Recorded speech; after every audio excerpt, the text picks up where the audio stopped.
Shalom. My name is Ezra Elazar, And I'm Brothers Rubel.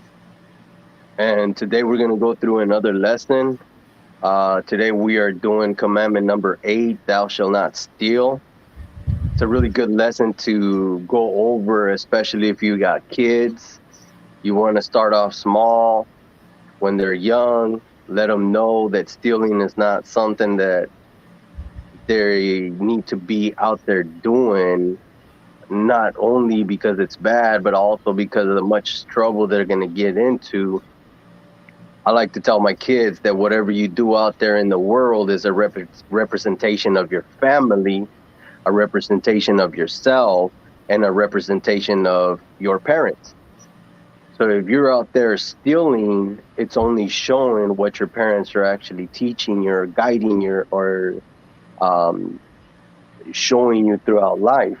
Not only that, a lot of these families, broken down families where there's only the mom or only the dad or the mom are always working, don't really have that kind of time to actually sit there and talk to the kids. By the time they really find out, it's a little bit kind of late. But for us, getting back and actually getting back, the way I want to say, getting back into the Bible, the way that our forefathers actually went through the Bible, teaching our kids and showing the whole family of how to actually follow the Bible, not the way these uh, institutions or the place where we actually came from these churches, where they don't even want to go back and actually open up the book to the beginning, to the foundation of the commandments of the Most High. Creflo Donald talking about you don't even have to do the big 10 commandments anymore. It just doesn't make any sense. Now, you're teaching your kids and telling them not to steal. You got to make sure that what you're telling them not to do, that you're not also out there doing it and looking like a hypocrite, because the kids, you may think they're not looking, but they're always looking. They're always listening.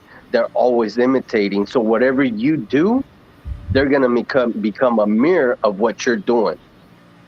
So we're gonna get into this lesson, commandment number 8, thou shalt not steal, and we're gonna start off with the book of Exodus, chapter 34 and verse 27. The book of Exodus, chapter 34, and verse 27. And the Lord said unto Moses, Write thou these words, for after the tenor of these words I have made a covenant with thee and with Israel. And he was So there with the Lord 40 days and 40 nights.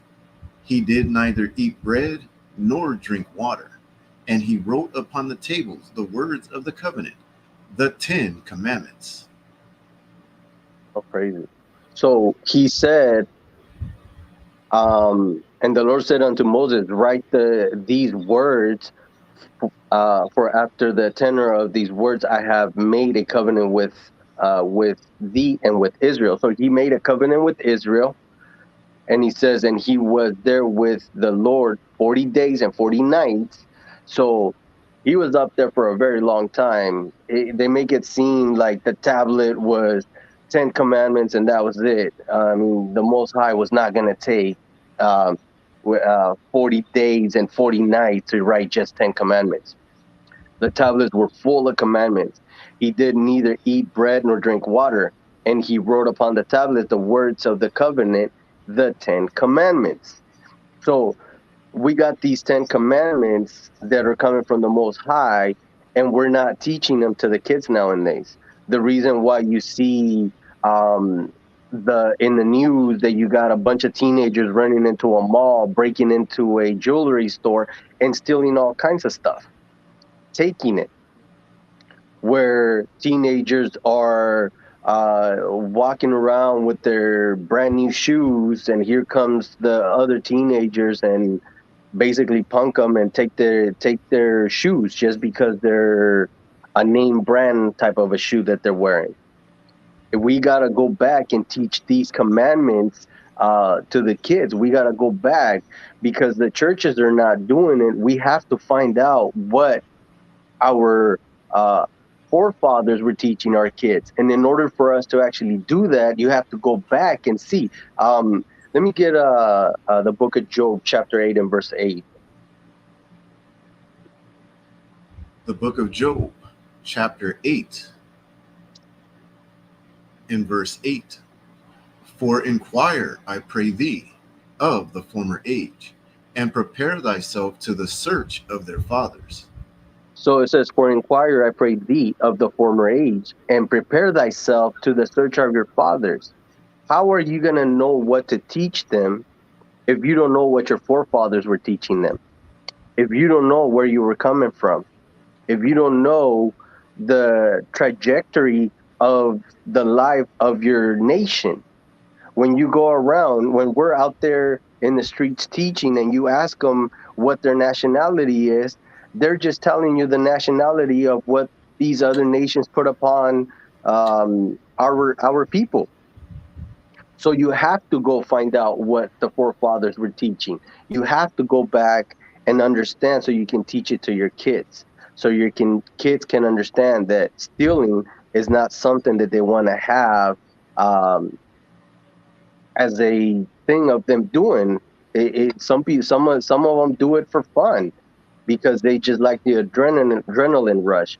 But if you teach them at a young age, or even now, if you are stealing at the moment, for you to actually go back and realize that it's something that the Most High doesn't want you to be doing. So you have to follow the commandments. And some of the people don't even have a book in their house, a Bible in their house, for them to actually go back and see the commandments. So let's go to the book of Numbers 36 and 13.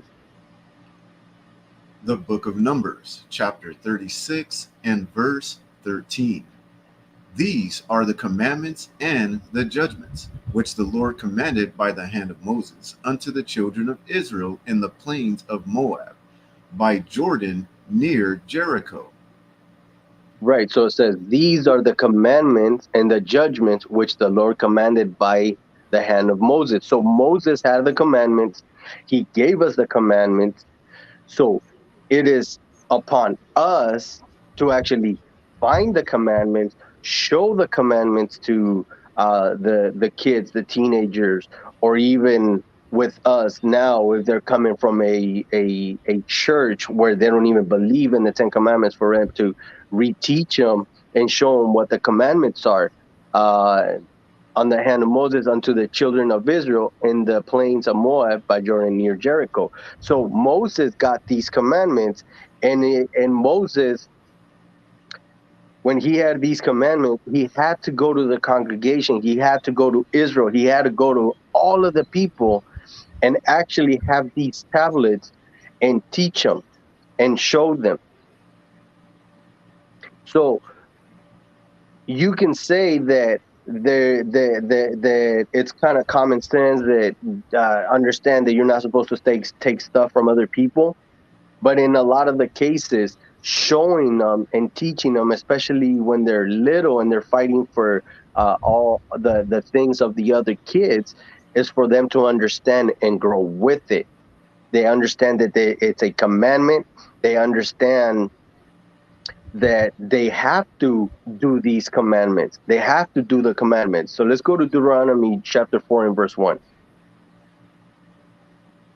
The book of Deuteronomy, chapter 4, and verse 1. Now therefore hearken, O Israel, unto the statutes and unto the judgments, which I teach you for to do them, that ye may live, and go in and possess the land which the Lord God of your fathers giveth you. Ye shall not add unto the word which I command you, neither shall ye diminish aught from it, that ye may keep the commandments of the Lord your God which I command you. That you should keep the commandments. So now therefore hearken, O Israel, unto the statutes and unto the judgments which I teach you, for to do them. So you have to do them. So not only did Moses was teaching them, or for us, teach them into our children, the teenagers, our friends, our family members, anybody that is around you, to teach them. For to do them, they have to do them, that ye may live and go in and possess the land which the Lord God of your fathers giveth you. So he gave us a land, and we have to ask ourselves, why is our people in a different land now? Why are we here? Why did the so-called black man go into slavery? Why did the Latinos have the Spaniards come in and take their land, take their possessions? Because it says, um, for to do them, because we needed to do them. So we're in this situation because we did not want to follow the commandments or teach our kids to not actually steal, to not be out there taking stuff that doesn't belong to you. Ye shall not add unto the word which I command you, neither shall ye diminish aught from it. So, um, adding onto it because it's to your benefit. Oh, yeah, it says that you're not supposed to steal, but I'm the father and I had to do it, but you don't go out there and do it. You're adding on to it because it doesn't say that. It just says you're not supposed to steal or diminish from it. Take it away completely. Like some of these places where they go out there and teach, they take from the word, like uh, the Sabbath day. They'll take it out and not even teach it at all, right? It says that ye may keep the commandments of the Lord your God, which I command you. So he commanded that we were supposed to follow the commandments of the Most High and keep them and follow them. And that's how we were going to have this land. That's how we were going to have the resources. That's how we were going to be a community. That's how we were going to be a nation. But we weren't doing them. We weren't doing them at all. So not only are we supposed to do these commandments for ourselves, but we're supposed to do them for our children to understand this. So let's go into the book of Deuteronomy 4, and let's drop down to verse 39 and 40. The book of Deuteronomy, chapter 39. I'm sorry, the book of Deuteronomy, chapter 4, and verse 39. Know therefore this day, and consider it in thine heart, that the Lord, He is God, in heaven above, and upon the earth beneath. There is none else. Thou shalt keep therefore his statutes and his commandments, which I command thee this day, that it may go well with thee, and with thy children after thee, and that thou mayest prolong thy days upon the earth, which the Lord thy God giveth thee forever. Right. So it says, not, know therefore this day and consider it in thy heart that the Lord, He is God. In heaven above and upon the earth beneath, there is none else. God is everywhere. God is seeing what's going on in the earth. Thou shalt keep therefore His statutes. So you have to keep the statutes. How is this supposed to change? He says, thou shalt keep therefore the statutes and his commandments, which I command thee this day, that it may go well. See, these are the words that us as teaching this word out in the street, us teaching our kids, our nephews, our nieces, it says that it may go well with thee. You want to know because a lot of the times you hear where, why is this happening to me? Why am I going through this? Why is our nation always targeted? Why is our people always stereotyped? It is not going well because you're not keeping the commandment and with thy children. So not only with you, like I said, with thy children. So what you're doing is actually going to benefit or is going to be a detriment to your children. It says, after thee, and that thou mayest prolong the days upon the earth, which the Lord thy God giveth thee forever. You've seen what some of the things that have actually come up, like Floyd. Um, he had the knee in his neck, and he was in there um, trying to. They said it was a false $20 bill, right, or like $50 bill. It was supposedly a $20 bill. And speaking of that, You notice in all this time, nobody has ever come out and verified whether or not that $20 bill was false or not. right? Nobody's spoken on it, and nobody's questioned And why is it not in the evidence, right? it. And it's Exactly. tested in the evidence in the notes. So showing if he had a fake $20 bill, he's trying to actually get something as taken away from them, whether it was fake or not. And if it wasn't fake and he was just targeted, it says that and that thou mayest prolong thy days upon the earth, which the Lord thy God giveth thee forever. So going out there, we need to understand that our people are being targeted and that we have to do things right. You do things right according to the Most High and following His commandments, you can prolong the days here in this earth. How many videos are out there in social media and YouTube where somebody's trying to steal something and somebody comes out shooting? Now that person lost their life, or a bunch of teenagers getting in a vehicle to go rob the liquor store, and the guy that thought that he wasn't going to be part of the robbery because he was the driver is the one that actually gets shot and killed. You need to prolong your days and teach your kids and show your kids some of these videos, because the news actually shows part of the story. It doesn't show the full graphic issue of it. So you can show your kids and see, look, they were out there trying to rob the liquor store. They were out there trying to rob this house. They got shot. They're dead. They shouldn't have done that.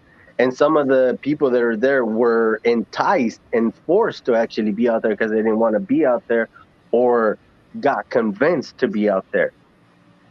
It's the consequences of what you're doing that is going to make the repercussion that you're going to receive what's from actually trying to steal and what you're doing, right? You have to teach the kids. You have to show them. Let's go to the book of Deuteronomy chapter 6 and verse 4. The book of Deuteronomy, chapter 6 and verse 4. Hear, O Israel, the Lord our God is one Lord, and thou shalt love the Lord thy God with all thine heart, and with all thy soul, and with all thy might. And these words which I command thee this day shall be in thine heart, and thou shalt teach them diligently unto thy children, and shalt talk of them when thou sittest in thine house, and when thou walkest by the way, and when thou liest down, and when thou risest up. And thou shalt bind them for a sign upon thine hand, and they shall be as frontlets between thine eyes, and thou shalt write them upon the posts of thy house and on thy gates. Right. So it says, "Hear, O Israel, the Lord our God is one Lord, and thou shalt love the Lord thy God with all thy heart." We have to teach our kids how to love the Lord with all your heart and with all thy soul and with all thy might. And these words which I command thee this day shall be in thine heart. They have to be in your mind. You have to be thinking about them. You have to constantly bring it up to your children to teach them. And thou shalt teach them diligently unto thy children. Exactly what I've been saying. You have to show them to your children, and not only to the children, to a lot of our people out there, because they don't know the commandments, because the institutions what they're in are not following them. Into thy children, and shall talk of them when thou sittest in thine house, and when thou walkest by the way, and when thou liest down, and when thou risest up. See, teaching these commandments through a video like this, your kids are sitting there watching the video. They're understanding, they're listening. There's a lot of people that are teaching the commandments and teaching to not steal. We got this video for people to watch out there. Sit here and watch this video. Go back and watch all of the other videos we've actually done. We have many videos now on this channel that your kids can actually learn from and show them. So not only do you sit there with your children and tell them, but they're watching this video, they're listening to this video, they might be taking notes with this video and understand. So it's not like, oh, well, you never told me, but you were watching the video and taking notes. Then you go back and reinforce it and actually open it up and read it with them. So when they turn of age and they're in that situation of picking and choosing to follow the most high or follow the world, it'd be a lot easier to pick the most high than actually going out there into the world. It says, and thou shalt bind them for a sign upon thine hand, and they shall be as frontlets between thine eyes. So they have to be in his mind constantly, sticking their head in this book, opening it up and reading a little bit of the book every day. And thou shalt write them upon the post of thy house and on thy gates. Verse number 9 is very important for the dads and for the moms, for uncles. When you visit your sister's house, your brother's house, they're in this truth. For them, I'm going to read verse 9. It says, thou shalt write them upon the post. See, when the mothers are raising the children, their babies, they'll have books for the children to read for them to start understanding. They'll have little notes. They'll have charts where they can have that magic eraser where they can write and erase it for they can draw. But writing it upon the post of the house or on thy gate would be the same situation for a mother to actually have the Ten Commandments written on a board, on a whiteboard, or having that laminate paper where the commandments can be written and have them on the wall so the kids can see them. See, they'll have the ABCs, they'll have all of the other stuff, but nothing to do with the commandments in their room, in the living room, in their room next to their TV. So they may not be able to read the commandments, but they know that the mom and the dad go and read the commandments and explain it to them every once in a while. But they're there. The child is seeing them and they understand what those are. They may not be able to read them, but they're there. Verse 10. No, verse 9. It was up to verse 9. So we have to teach them. We have to teach the kids to follow the commandments and teach them that they're not supposed to steal.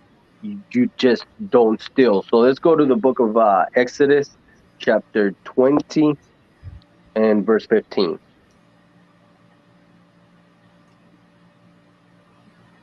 The book of Exodus, chapter 20 and verse 15. Thou shalt not steal. Real simple and straight to the point. And thou shalt not steal. You're not supposed to do it. And you understand, because I know when I was a kid, I would grab a piece of gum and I sit there and think, oh, I'm just going to take this. I'm not going to, if I ask my mom or my dad, they're not going to buy it from me. I'll just put it in my pocket and I'll have me a set of gum for when I go to school. But the moment I thought about actually putting it in my pocket, I would start shaking. Just sit there. If you ever seen the cartoon skeletons where they're shaking and the bones are clanking against each other, that's how I would feel, clanking within each other, scared that I was going to get caught. And the fear of getting caught and the fear of knowing that I was going to be in trouble with my mom, with my dad, I didn't do it.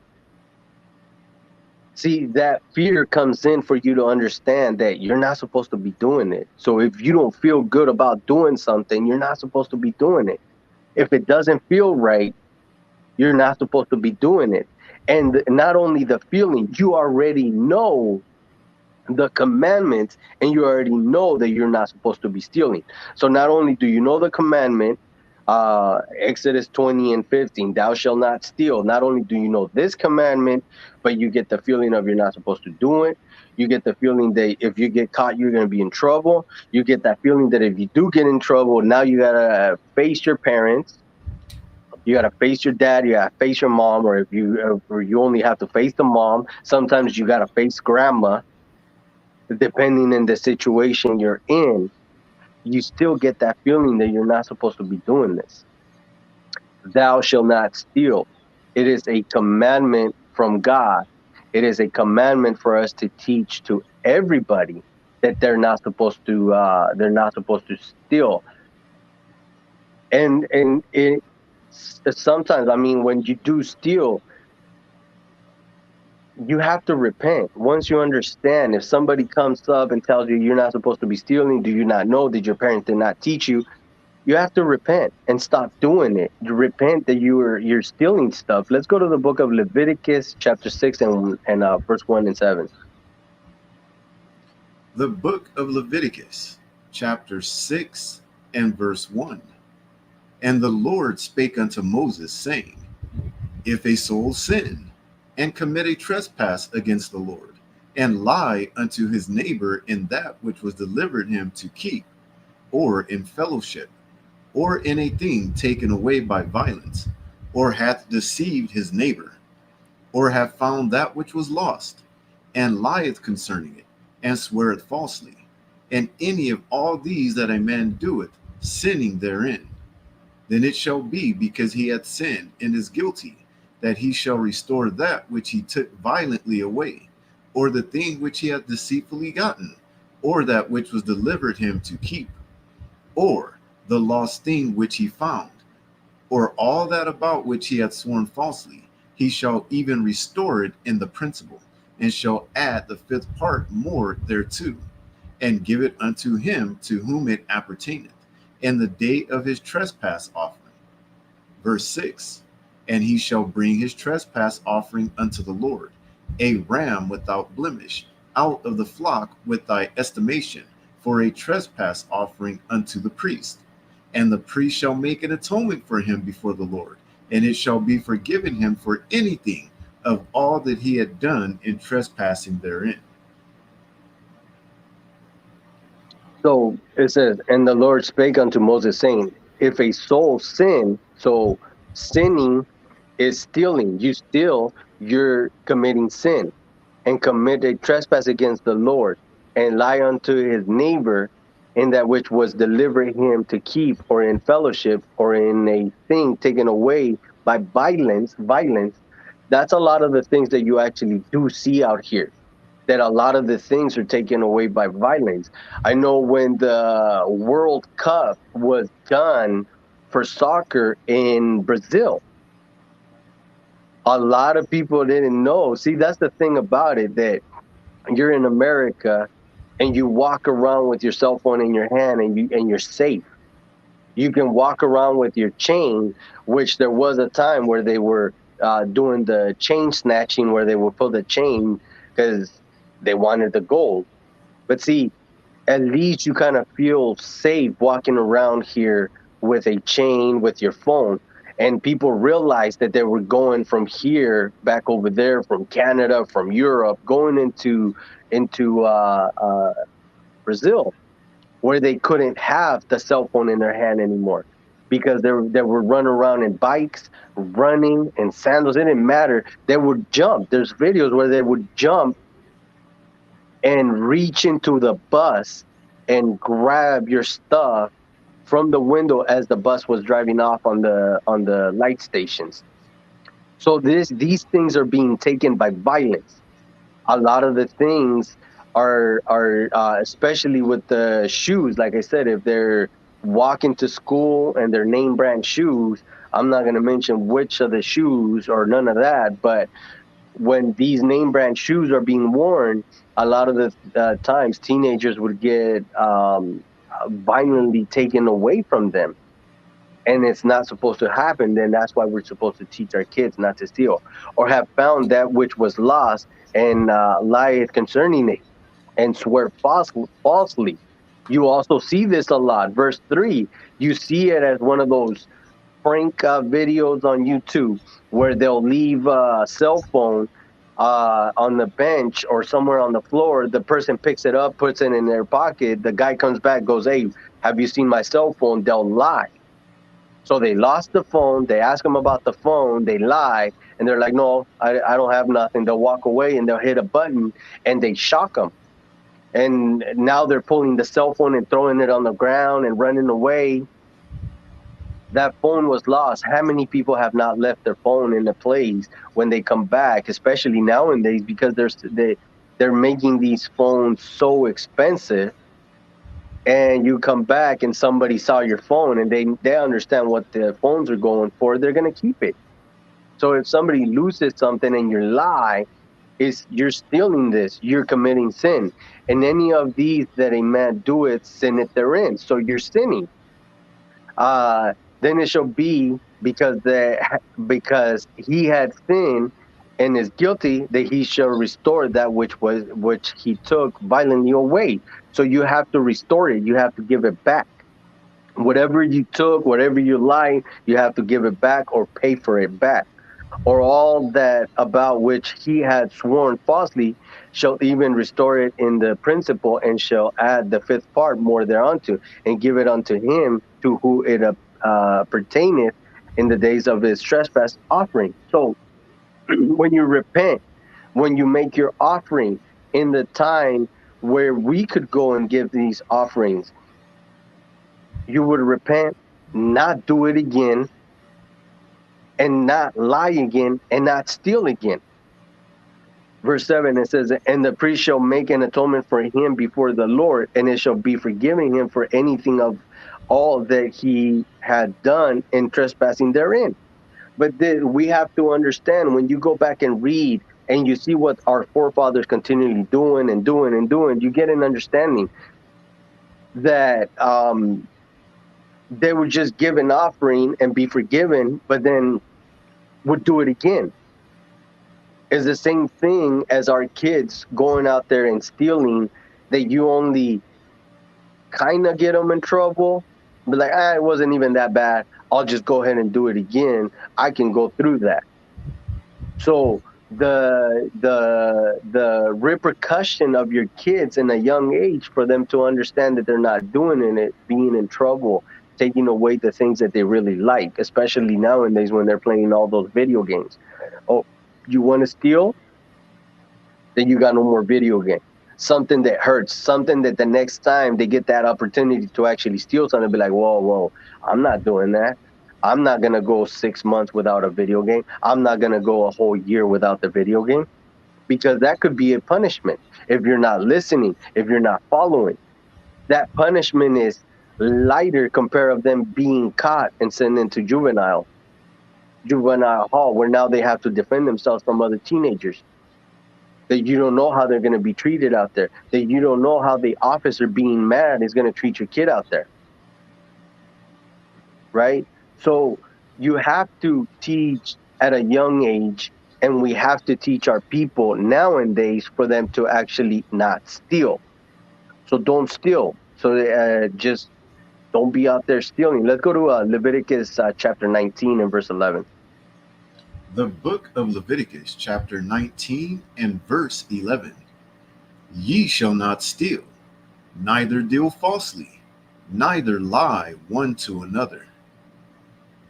Right. Ye shall not steal. See, right back into it, straight to the point. Ye shall not steal. So if you're taking something from someone that it doesn't belong to you, or you're finessing them out of something that belongs to them with slick words, the slick tongue that you have, you be able to convince someone of taking their stuff, of taking their money, of taking their jewelry, of taking their property, of taking anything. This goes for everybody and anybody. Ye shall not steal, neither deal falsely. So you're dealing falsely. Now you got people paying you dues. It's a sin. Neither lie one to another. So I've heard before where they'll say, "Well, show me that you're not supposed to lie," because you go back and read that you're not supposed to be a false witness and all of that. But verse 11 here says, "Neither lie one to another." It's in here. All of it is in here. So you're not supposed to lie. It doesn't matter who you're lying to, because a lot of the times they try to justify who to lie to and who not to lie to. But the moment you start lying, it becomes a habit, and before you know it, it just becomes the norm. It's normal to lie. But we teach our kids, we teach our nation, we teach our people that you're not supposed to be lying. Don't lie to other people. Let's drop down to verse 13. The book of Leviticus, chapter 19 and verse 13. Thou shalt not defraud thy neighbor, neither rob him. The wages of him that is hired shall not abide with thee all night until the morning. Right. So it says, "Thou shalt not defraud thy neighbor, neither rob him. The wages of him that is hired shall not abide with thee night until the morning." This right here, because a lot of the times, the things that happen within a nation, like let's say for the so-called black man, Judah or Issachar, the so-called Mexican, is completely different how you're being raised. It's a different world. This right here, if you go anywhere in America, uh, you got the day workers. I'm pretty sure a lot of people have heard of the day workers or the daily workers or the Home Depot hire workers, because they like to hang out in front of Home Depot, in front of Lowe's, in front of some of the small little malls. They go out there and they work one day. People pull over, pick them up, and take them out to work. And a lot of the times they'll finish the work and not even get paid. They'll do the work and not get paid. You're taking from your neighbor. Thou shalt not defraud thy neighbor to rob him, taking their money.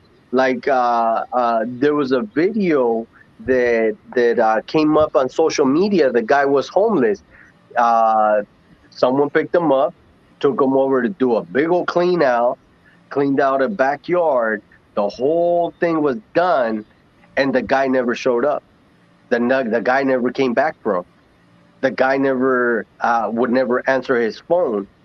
And now the homeless guy is sitting there going, "Well, I can't go to the owner because the owner didn't hire me. I got hired by this other dude." And what is the owner gonna say? "Well, I already paid the other dude. It's not my problem." So these things actually do happen, and they happen a lot to the Northern Kingdom, because they're standing there as day laborers. So they go out there and work. They never get paid up front. So they never know, am I really going to get paid today? I'm doing this work, but I still don't know if I'm going to get paid. So it says, "Thou shalt not defraud thy neighbor, neither rob him. The wages of him that is hired shall not abide with thee all night until the morning." So they'll get told, "Oh, I'll come back and pick you up again tomorrow. We're going to be working all week," but they never show up the next day. So we're not supposed to be doing that. We're supposed to be just. We're supposed to be in balance with each other, weight measures within each other. That it's a balance. It's just balance, right? So let's go to we're staying on Leviticus 19. Let's go to 35, verse 35 and to 37. The book of Leviticus, chapter 19.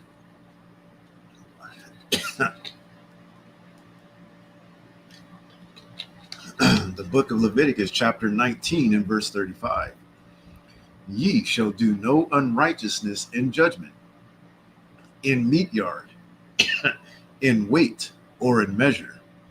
Just balances, just weights, a just ephah, and a just hin shall ye have.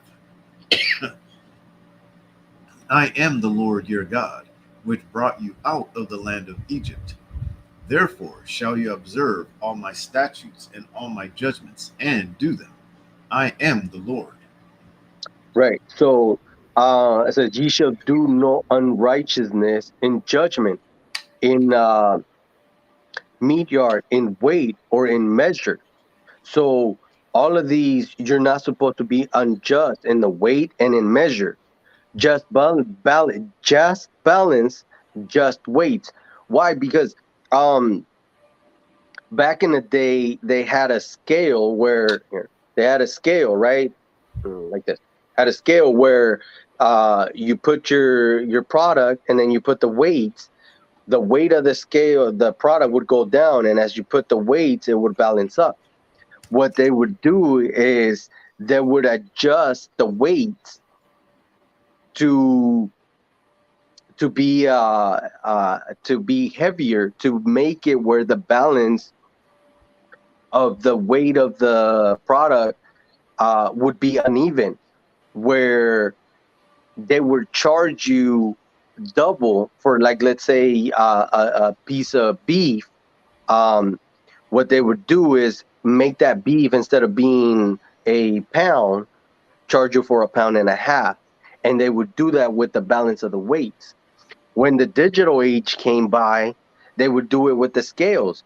Instead of going 0 0 on the balance, they would show you 0 0, but the scale was adjusted that when you put the weight in, it would adjust for. um you see this in there you go.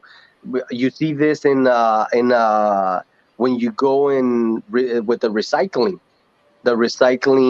of the cans. They readjust the scale for the plastic 33-gallon can where you put your cans in, that it takes away the weight of that can.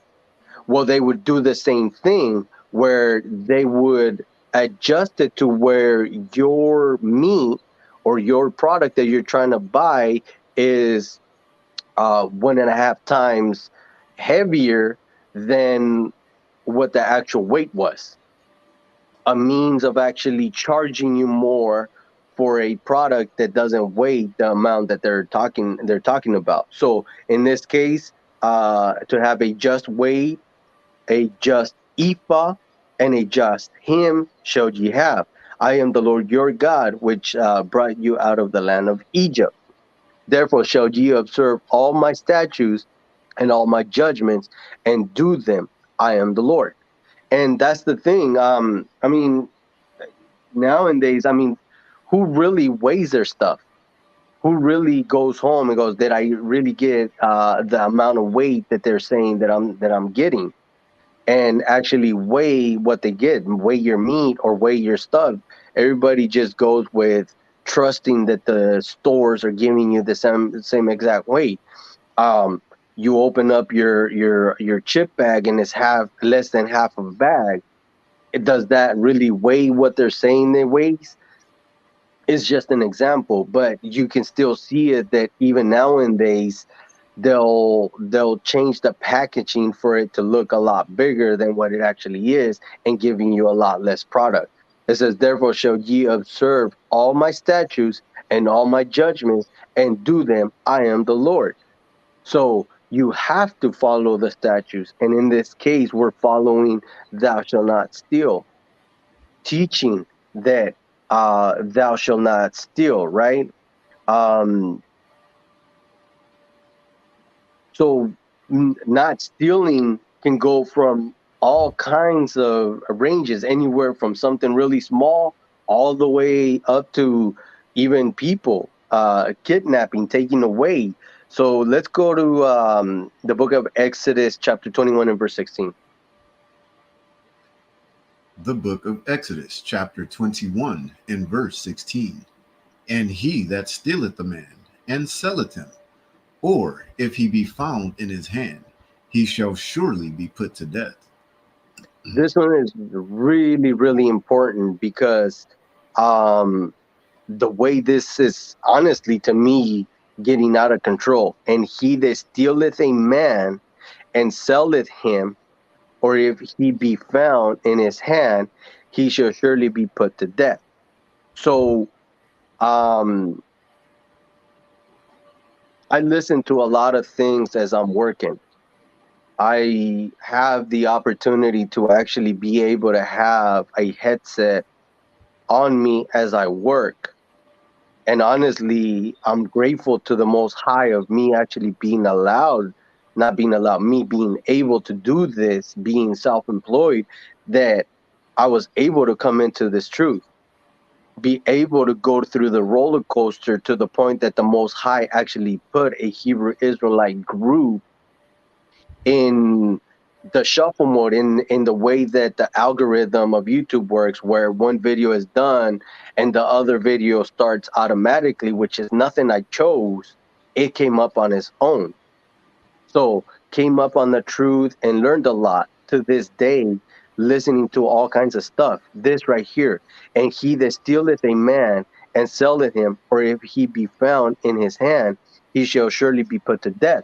So I don't know if you heard about the story, because I heard it on through my headset, of the guy that went to the black church and killed all the people, and his justification was that they steal, they rob, they kill, they do all of these things. So he was having his own justice, like his own vigilant punishment for him. But he wasn't dumb, because at the same time he knew that he wasn't going to go to the hood, he wasn't going to go to the ghettos or go into where the gangs are, which are the ones he says were doing the thing, because he knew they were going to shoot back at him. He went to a docile place, he went to a spot where he knew he wasn't going to get hurt, and did all of this atrocities to our people. But it says, and he that stealeth a man and selleth him, or if he be found in his hand, he shall surely be put to death. So all of this to say that listening to all of these videos, you hear this where little girls are being taken away, little boys are being taken away, teenager girls, teenage boys, um, for the sex trafficking or the organ trafficking. So just because you think, oh, I'm a teenage boy, nobody's gonna try to take me. Your organs are very important. You got to be vigilant, and your parents got to let you know that there is people out there. They are stealing people. They are taking people, and stealing is not right. It's in the commandments teaching you not to steal, or ever even go into any part of this of actually stealing people. Now, out in Jalisco and Guadalajara, out in Mexico, they were taking any kind of woman. I don't know what they were doing it for. Some of them for the sex trafficking, and some of them for their organs, probably. And they actually had a curfew. If you were a rebellious woman and decided, I don't care, nobody's gonna do anything to me from 9 o'clock to like 6 in the morning. If you were out there, you were a goner. It didn't matter if there was a man with you, and they cracked down really hard on this, the Mexican government and stuff, because a lot of women disappeared, and they were actually trying to make it a trend to where if you're out there on your own and you're a woman, you're free to grab. We have to teach this. We have to fight against this. We have to. There is hundreds of millions of children being taken away every year. This is a really good punishment. And he that stealeth a man and selleth him, or if he be found in his hand, he shall surely be put to death. No ifs about it, and it's you did it. Suffer the punishment. Let's go to Deuteronomy 24:7. The book of Deuteronomy, chapter 24 and verse 27. Verse 7. The book of Deuteronomy, chapter 24 and verse. What's going on?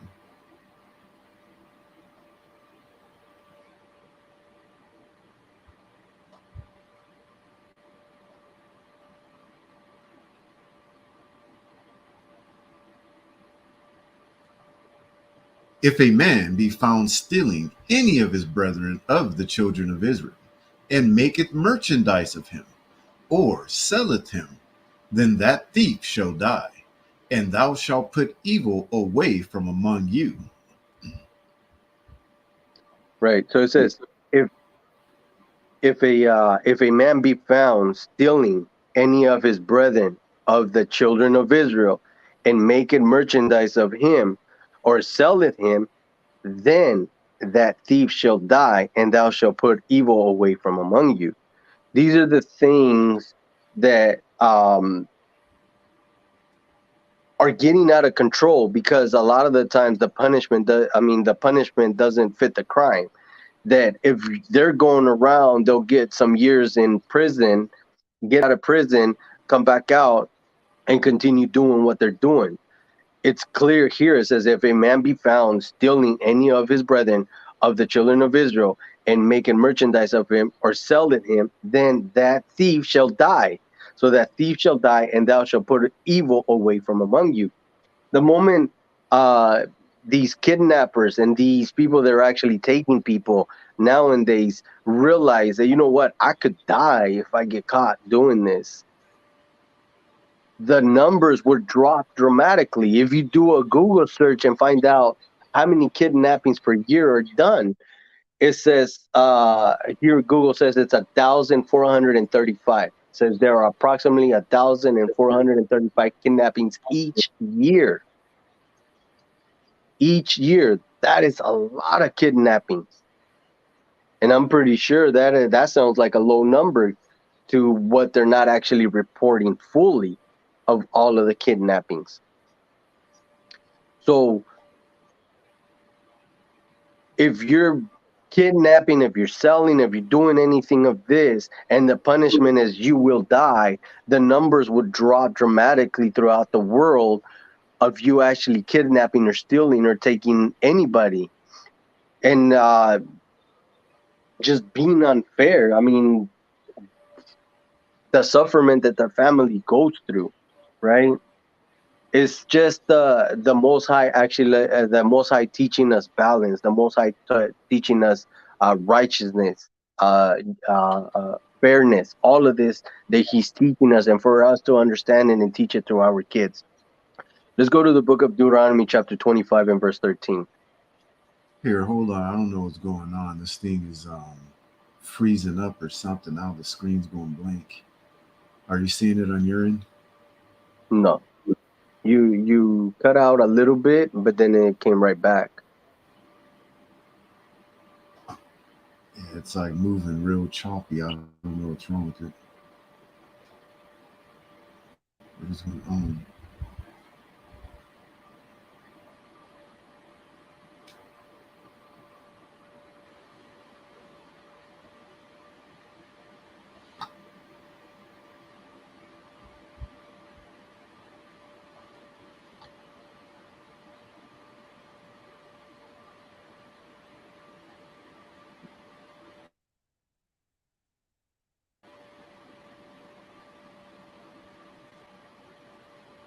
See, am I frozen on your freezing on mine? No, you move a It's crazy little. because it didn't start till you started talking about stealing a man.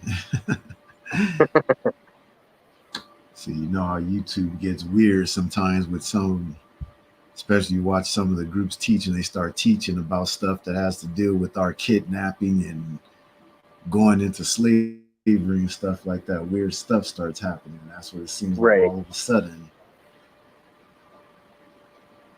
the screen is freezing. I can't move my cursor anywhere. It won't let me do it. Really. Yeah, and it's like it keeps out. What is going on?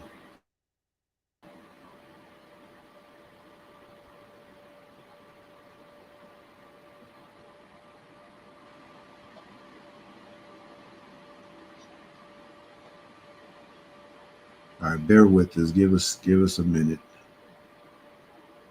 or two.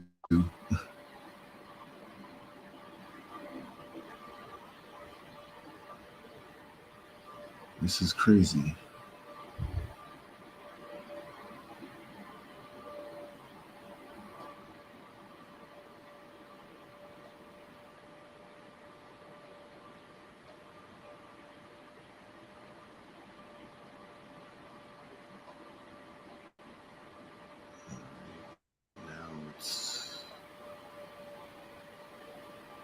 See if it'll stop there. Where is it you want to go? Deuteronomy 25 and verse 13.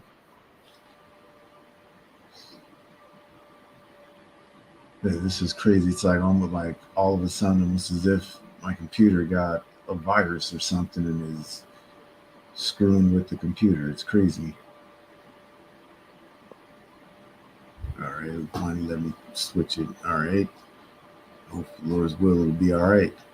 The Right. book of Deuteronomy, chapter 25, and verse 13.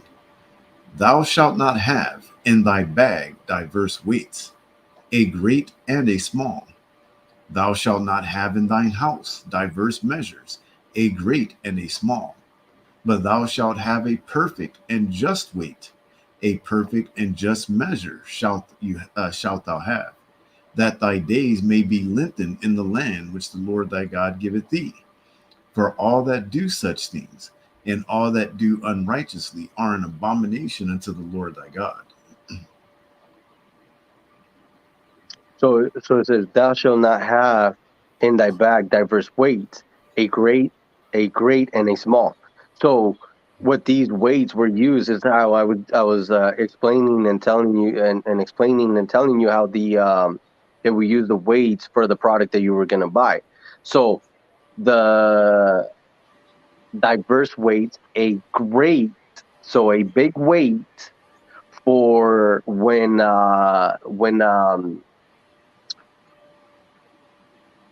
they're trying to buy, and a small weight when they're trying to sell, or vice versa, the way it would work. So the great way to make your product heavier to charge you more, or a small way to make the product lighter to give you less amount of money.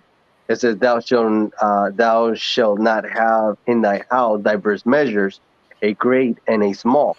Like let's say buying wheat, buying corn, or buying flour, that like when you go out to like Mexico, a lot of the times it's been sold out of their house. The city's kind of far away, so they go and buy big old sacks, and then they sell it to the smaller town. Where thou shalt not have in thy house diverse measures, where they'll have a cup, but they'll modify the bottom of the cup where it looks like, okay, this is a 10 ounce, a 16 ounce, or a 20 ounce, but they modified the bottom of the cup that when they're scooping, you're only getting, instead of the 16, only 10 ounces, and stealing away 6 ounces. These diverse measures can be modified in all kinds of ways, but thou shalt have a perfect and just weight, a perfect and just measure, right? Right here, verse 15 also. But thou shalt have a perfect and just weight, a perfect and just measure. So on Facebook, a video came out in like the gas stations in Mexico. They Some of the newer vehicles actually tell you how many gallons the car needs, or how many miles it can run a certain amount of gallons, and lets you know how much gas you actually need in the vehicle. So someone went in with their vehicle knowing exactly how many gallons they were going to need of gas. They paid for those gallons, but the machine, where right here it says a perfect and just measure, so the measurement that they use for the gallons is not a full gallon, would give you way less than a gallon. And you've actually seen it in some of the gas stations out here. I don't know if you've ever used a gallon. I've been to gas stations where you try to put 2 gallons and it doesn't give you 2 gallons at all. So some of these gas stations are messing with the just measure. It says, "A perfect and just measure shalt thou have, that thy days may be lengthened in the land which the Lord thy God giveth thee." Right. So God gave you a land, and what is the reason why you're not there anymore? For all the Hebrew Israelites in the camps and everybody out there, is because we weren't listening to the commandment. For all that do such things and all that do unrighteously are an abomination unto the Lord thy God. So stealing, having these unjust measures because you're stealing, whether is by charging them more or by giving them less for the product that they're actually buying from you with these diverse measures. And unfortunately, nowadays, that is still being done. But a lot of people really don't, it really doesn't matter because you're just buying a product that you're just used to buying it. There is a reason why you go out there and you buy a box of cereal. The box of cereal looks a certain way, and a month or 2 months later, that box of cereal looks completely different. They change and modify it in order for them to optimize giving you less product for the same amount for the same price. This was a big deal a couple of years ago, but because there's a couple of videos out there that you can actually see that that people would have a certain kind of cereal box versus another one, they would pour it out and realize that the new one had a lot less, even though it's advertised that it's giving you what, 3 times more, 2 times more, or whatever the advertisement is. This is still happening in this time in these in 2022 at this moment. People are just not really paying attention to it as much as what back in the day would people actually pay attention to. So let's continue and uh, continue with the lesson, because I don't know if you really pay attention, but this tends to happen a lot more towards the lower, what they would say, lower caste, to the poor, who is actually being taken advantage a lot more. Let's go to the book of Job, chapter 20 and verse 19. The book of Job, chapter 20 and verse 19. Yeah, I think I figured out what it was. My mouse battery was dying. All right. I replaced the batteries. Now it's fine. So the book of Job, chapter 20 and verse 19. Because he hath oppressed and hath forsaken the poor, because he hath violently taken away an house which he builded not. Surely he shall not feel quietness in his belly. He shall not save of that which he desired. There shall none of his meat be left. Therefore shall no man look for his goods. In the fullness of his sufficiency he shall be in straits. Every hand of the wicked shall come upon him. Right. So this is, it says, because he had oppressed and had forsaken the poor, because he had violently taken away an house which he builded not. So this is like the lords, the overlording, and all of these people taking advantage. Oh, you can't afford this, it's going to get taken away.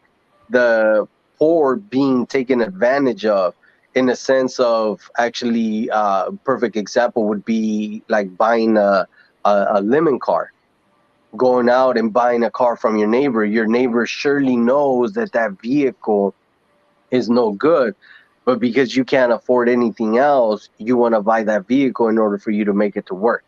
Or some of these dealers where they'll have a vehicle that was actually in an accident. I don't even know how they do it. It's got to do something with DMV for them to actually hide the fact that this vehicle was an accident and sell it to you from a dealer, and not tell you that that vehicle wasn't an accident, selling it to you as a clear title versus a salvage title. It says, surely he shall not feel quietness in his belly. Surely he shall not feel quietness in his belly. He shall not save of that which he desired. There shall none of his meat be left. Therefore shall no man look for his goods. In the fullness of his sufficiency, he shall be in strait. Every hand of the wicked shall come upon him. So it'll come a time where this is going to come out to light and no longer be able to take advantage, like it says in the beginning, forsaking the poor. it will come to light, and this will show, especially everybody out there that's really trying to steal and take advantage, and the oppressed, the poor, the lower class that is just trying to make a buck and come out ahead, right? In this treadmill of life, going around work and home, and trying to keep up with which is still happening, trying to keep up with the Jones. You see it with your neighbors, you see it everywhere. Somebody gets something, and here comes the next neighbor trying to up them and get something better. Never been into that, but it still happens. Um, there has to be a balance. There's always has to be a balance. Let's go to the book of Proverbs, chapter 11 and verse 1.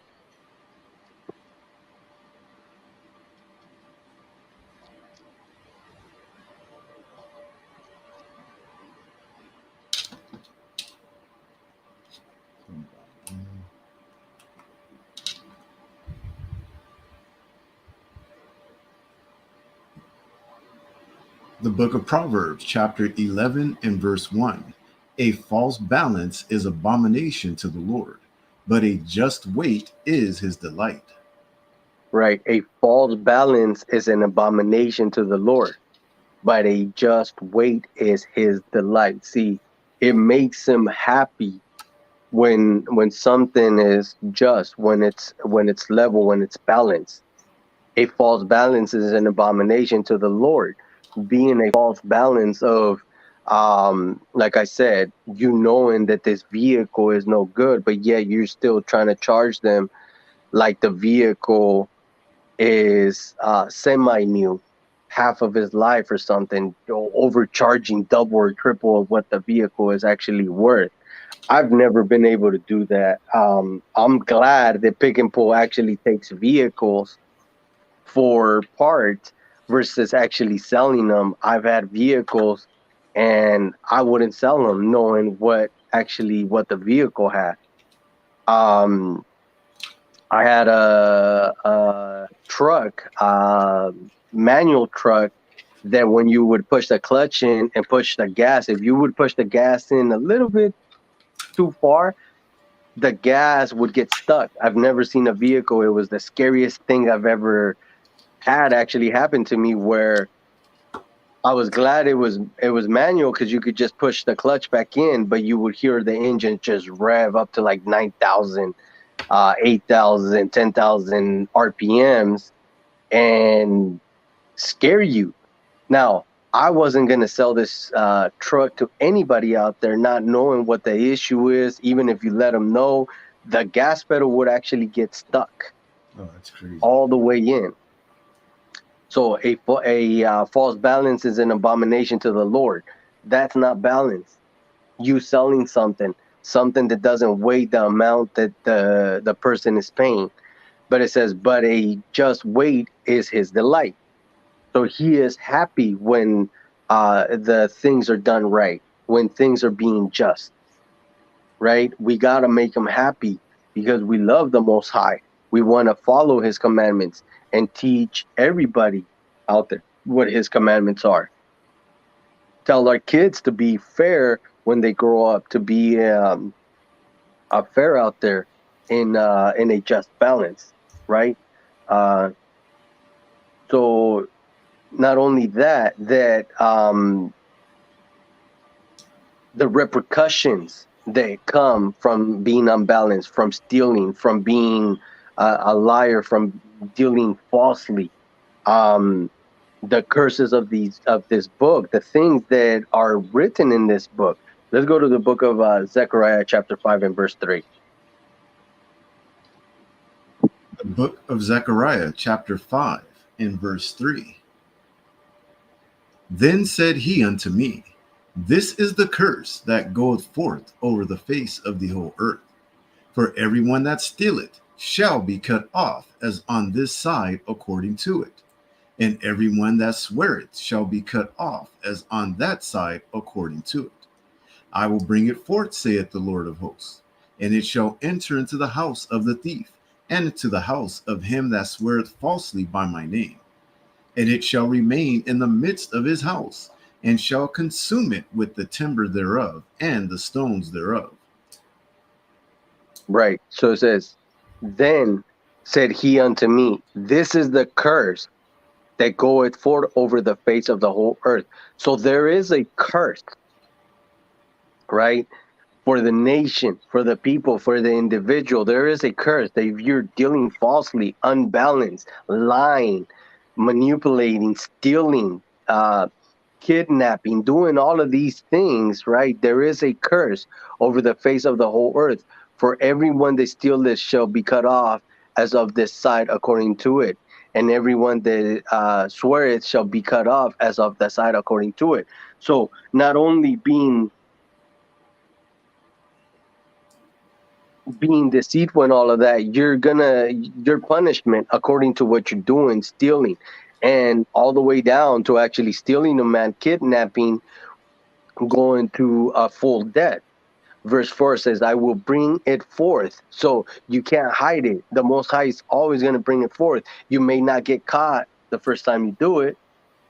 You may not get caught the second time you do it. So now you're being boastful and think, you know what? I'm getting good at this. Maybe I can start taking bigger things, right?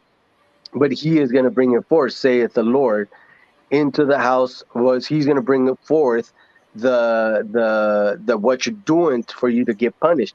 But this is dealing with the curse. He's going to be bringing forth the curse, right? The Lord of hosts, and it shall enter into the house of the thief and into the house of him that sweareth falsely by my name, and it shall remain in the midst of his house, and shall consume it with the timber thereof and the stone thereof.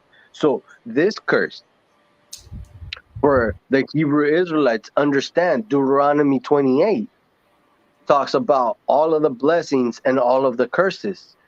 And all of these curses are still following the nation. All of these curses are still upon us because we don't want to hearken. We don't want to listen. We're still not teaching our kids that they're not supposed to steal. We're not teaching our teenagers that they're not supposed to be stealing. Or our young men, 20, 25, 30, that they're not supposed to be going out there and stalking and kidnapping people or themselves being kidnapped.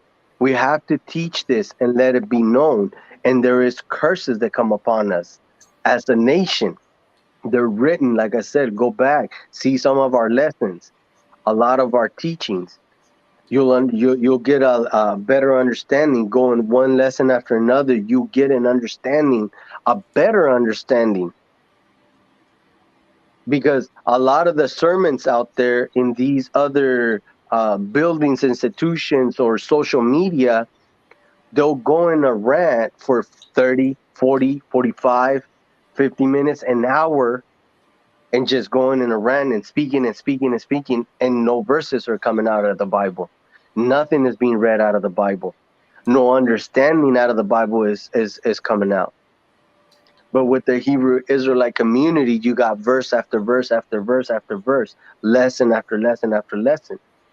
Our channel is open. It's free for everybody to learn. And if you are a leader in the nation of Israel, or you have a high position, you don't have to say where you learn what you learn. If there is something you can take out of our lessons and teach it for the better of our nation, take the lessons, run with them, teach the nation, show them, get the understanding, and give the understanding to our people, to our nation.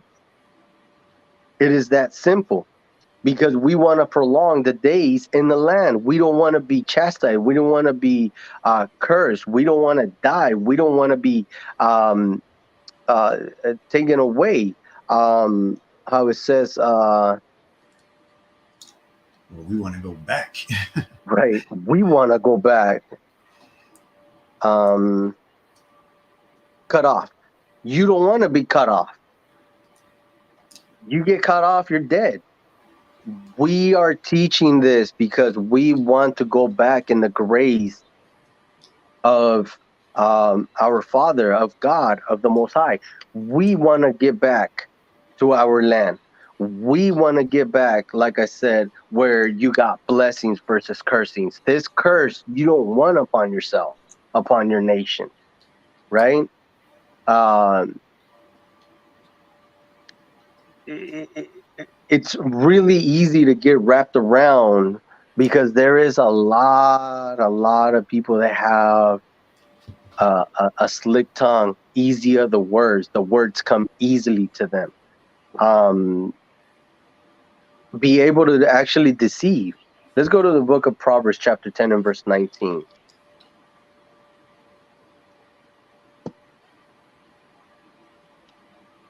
The book of Proverbs, chapter 10, and verse 19.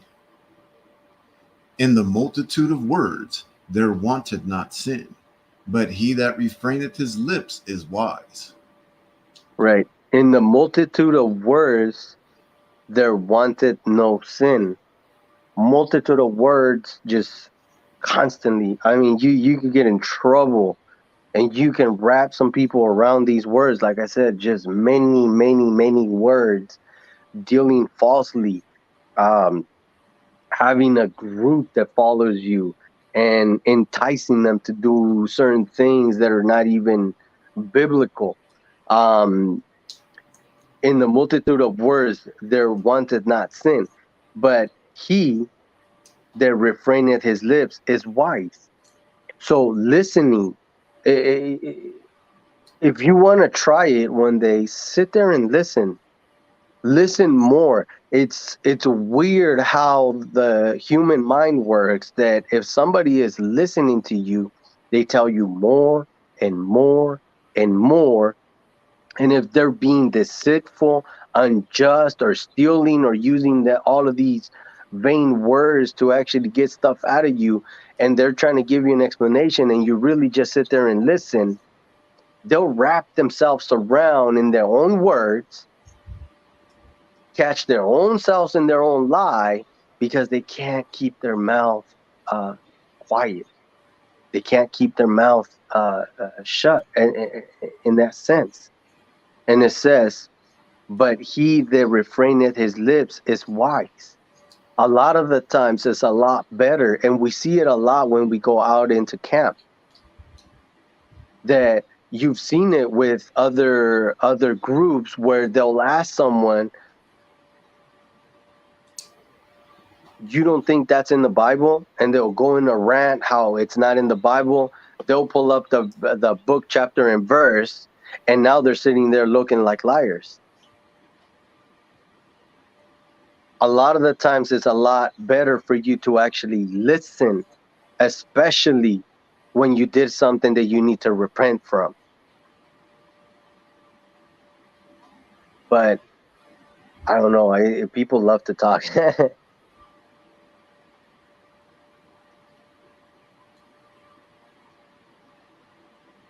You know what I mean? How can you sit there and repent? How can you sit there and look up at God? How can you sit there and ask for you to be and you go out to heaven if you're out there lying, stealing, and being deceitful?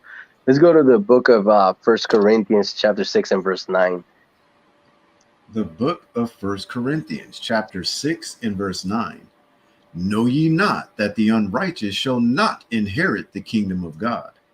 Be not deceived, neither fornicators, nor idolaters, nor adulterers, nor effeminate, nor abusers of themselves with mankind, nor thieves, nor covetous, nor drunkards, nor revilers, nor extortioners shall inherit the kingdom of God.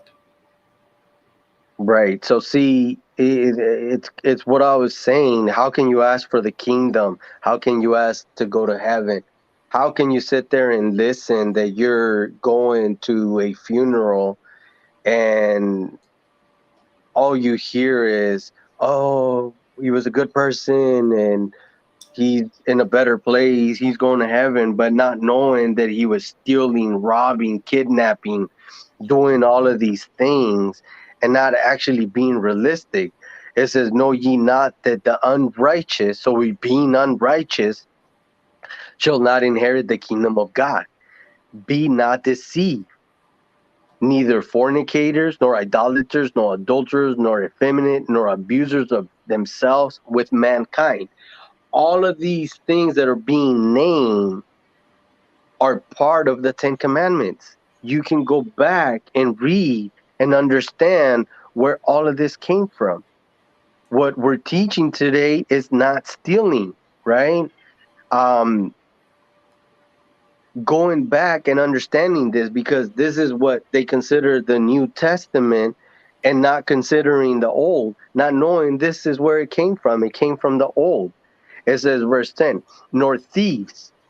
So if you are a thief, right, you're dealing unrighteous.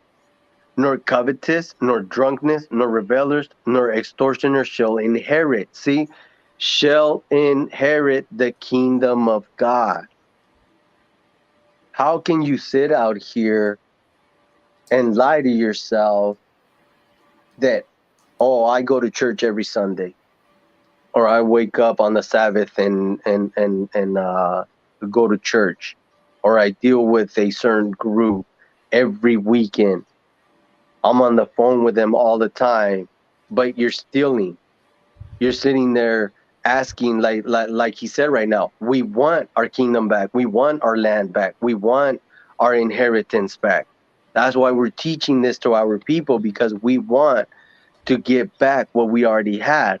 But if you're sitting there deceiving and being and stealing, and you're asking for the kingdom, that's unrighteous, very unrighteous. And you know this goes deep. It hits you deep in your soul, knowing that, man, I'm out here stealing, but yet I'm teaching, right? I'm teaching other people that they're not supposed to they're not supposed to steal. Just stop stealing. Don't do it anymore. Refrain from it. Let's go to the book of Ephesians, chapter 4 and verse 28. The book of Ephesians, chapter 4 and verse 28. Let him that stole steal no more, but rather let him labor, working with his hands the thing which is good, that he may have to give to him that needeth. See?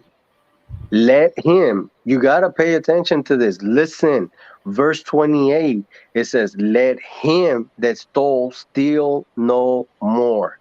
It is that easy. See, we're going through this lesson about stealing, and we read, let him that stole steal no more. It is the easiest thing you can actually do. It's not like if you're in deep drugs that are beyond addictive, that you can say, yo, well, you're doing drugs, do them no more. Not knowing that there is chemicals enhancing and forcing you to actually want this drug in your system. But stealing is something you can stop now at this moment. The Most High is bringing this lesson out for you that you're listening to this and you like to steal. He's letting you know, just don't do it no more. Stop.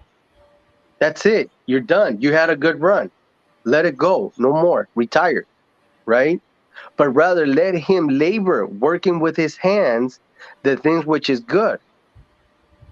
You can work with your hands doing many things, working with your hands, holding your pencil, working at the office, working with your hands, holding a hammer, building a house, working with your hands, using heavy machinery, working with your hands, driving the heavy machinery, driving as a taxi driver, as a bus driver, working with your hands with a shovel, a pickaxe, working with your hands as an artist. There is a lot of things out there that you could be doing instead of actually stealing, right? Working with his hands, the things which is good, that he may have to give to him that need it. We can help each other out. There's things that you might not be able to do that somebody else can do. But instead of actually stealing, that is something you can stop at this moment. That is something you can just completely stop and don't do it anymore. So once you're stealing and you go to the court or the way it was done, I mean, there's always a repercussion. There's always things that are going to have to be done for the things that you actually stole. Let's go to the book of Exodus, chapter 22, and verse 1. The book of Exodus, chapter 22, and verse 1. If a man shall steal an ox or a sheep and kill it or sell it, he shall restore 5 oxen for an ox and 4 sheep for a sheep. Right. So, like I said, if you go to court, you're going to have to pay.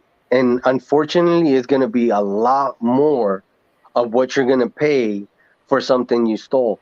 Being in jail for a couple of months because you decided to steal a couple of pieces of gum. Right. If a man shall steal an ox or a sheep and kill it or sell it, he shall restore 5 oxen for an ox and 4 sheep for a sheep. So whatever you took, you got to double it, triple it, quadruple it. You have to pay way more of what you actually took. And when you go and you're sitting there at court, because when you get caught, eventually you're going to get caught from stealing. The judge here is going to make sure that you pay and that you actually pay for what you've been doing. So once you pay for that, there is no reason for you to continue doing it. You already seen it wasn't profitable. You already had to pay more than what you actually got. So in a sense, you're actually losing than actually gaining by thinking that it's an easy come up. No, it doesn't work like that. You have to stop doing it and then teach others, because how are you going to sit there and steal a sheep, steal some gum, steal some tools, but then turn around and try to teach your kids that they're not supposed to be teaching, that they're not supposed to be stealing? You have to sit there and understand that no, that's not the way it goes. If you're going to teach something, you have to be teaching that you're not actually doing that also yourself, right? Let's go to Romans chapter 2 and verse 21. The book of Romans, chapter 2, and verse 21. Thou therefore which teachest another, teachest thou not thyself? Thou that preachest a man should not steal, doest thou steal? Right. So it says, thou, therefore, which teaches another, teaches that thou not thyself. So if you're trying to teach your kids or your teenagers that they're not supposed to be stealing, you got to make sure that you actually learn the lesson yourself first, that you're not out there stealing.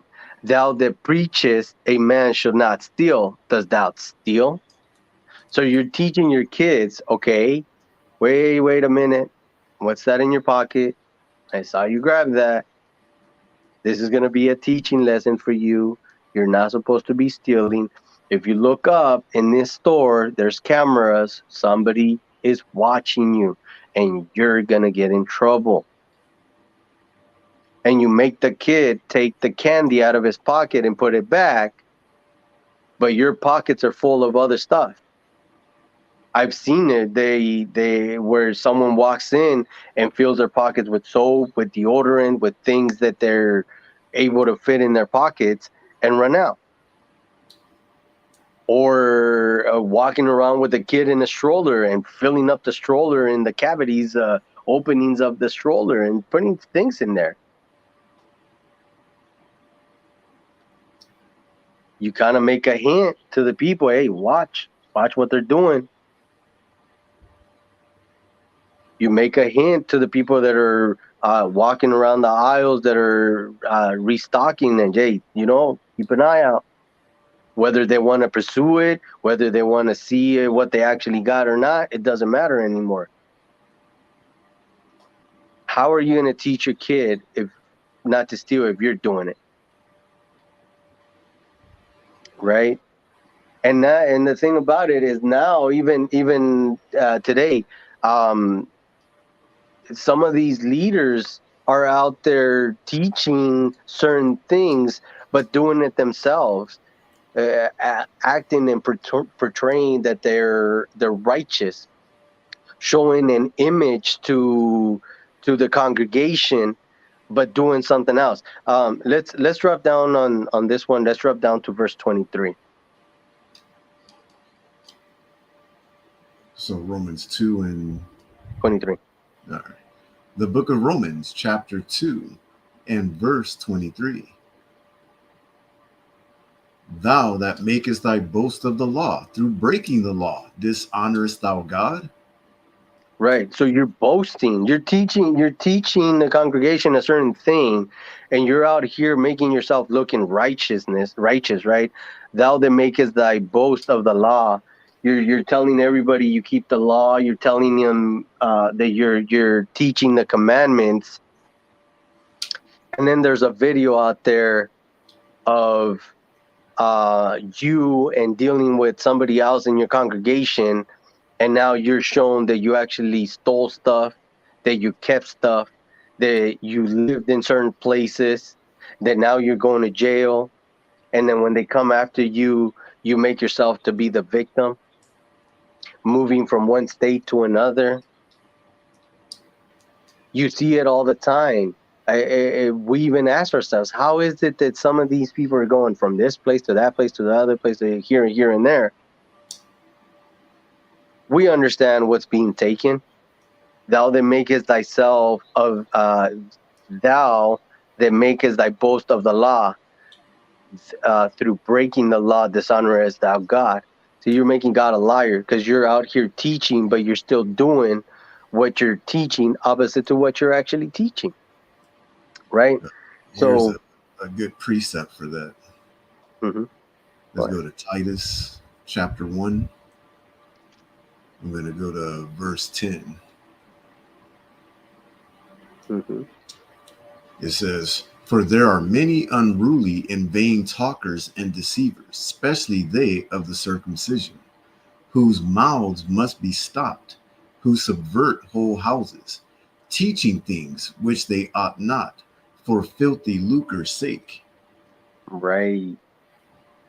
Good precept, right? For there are many unruly and vain talkers and deceivers, because they're smooth. I mean, you're listening to them, and what they're saying makes sense. But at the same time, it's like, well, he's saying this, but he's doing something else. uh, eh, Acting like they're repenting. I mean, if we really wanted to, we could get deep into all of that. But everybody's seeing it. Everybody sees it on YouTube. There's no need for that, but you actually see it because they're saying something and doing something completely different, being in videos doing something completely different, and then at the end of the day acting like they're the victim, like I said a little bit ago, right? Especially they of the circumcision, whose mouth must be stopped, right? Their mouth has to be stopped, not understanding. And the moment they get to your video and they realize that this actually, as the Bible being a sword of a double edge, actually gets to them, this word gets to them, they come and they attack. They attack the other person, whose mouth must be stopped, who subservient hold houses, teaching things which they ought not, for filthy lucre's sake. See, that's the thing. You'll never see us out here with, um, what is that? I've seen buckets or trays, or what's that word? The worst one I've seen was somebody had one of those, the water, the 5 gallon jugs, or Oh, three, yeah. or what is it? Five Talk gallon? about No. tides. Right. For what they're out there teaching and collecting, and not only that, the schools where you have to pay. You'll never see us collecting money for the word. It's crazy that you have people out here teaching against tithes when it comes to the Christian church, but yet out here in the streets collecting tithes from the people. as they're Right. walking by, and then even hitting up the people in their congregations for the tithes. It makes no sense. It's crazy. Right. We've seen it with many, we're going to say with many of the groups out here, not pointing out anybody or any specific group. We're just saying that, you know what, we've seen it with other groups and it's for filthy lucre's sake, basically. You're you'll never see us. Yeah, when we're out there on the street, there's not a basket or a can or one of those 5 gallon jugs, the big blue 5 gallon jugs that you pour over your machine to drink water, purify water. That's the worst one I seen. I'm like, man, that's that's a big jug. At the end of the video, or even during the videos, Cash App, PayPal, thanks for the super chat, thanks Right, for the donation. And a lot of times people don't realize that some of these dudes are lying to them. Some of them are putting up a front. Some of these dudes are not even repented, but they're on here putting on a good show, and people are giving them money foolishly. It's crazy. right. And you know that's basically stealing. You're Yeah, finessing. that's what it is. Yeah, you're finessing. You're using your slick tongue and Use the speaking. word to come up. Right, to come up and actually steal, basically, because you're taking these tithes from the people. Not only that, you said repenting. I mean, I remember the one video you showed me where the guys were talking about, oh yeah, we were out there teaching, and now we're out here eating a bacon cheeseburger that were in the car.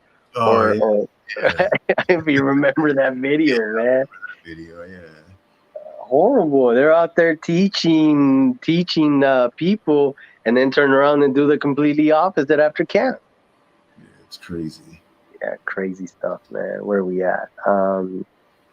So right, so yeah, we gotta love one another and literally not steal from each other. Let's go to the book of Romans, chapter 13 and verse 8.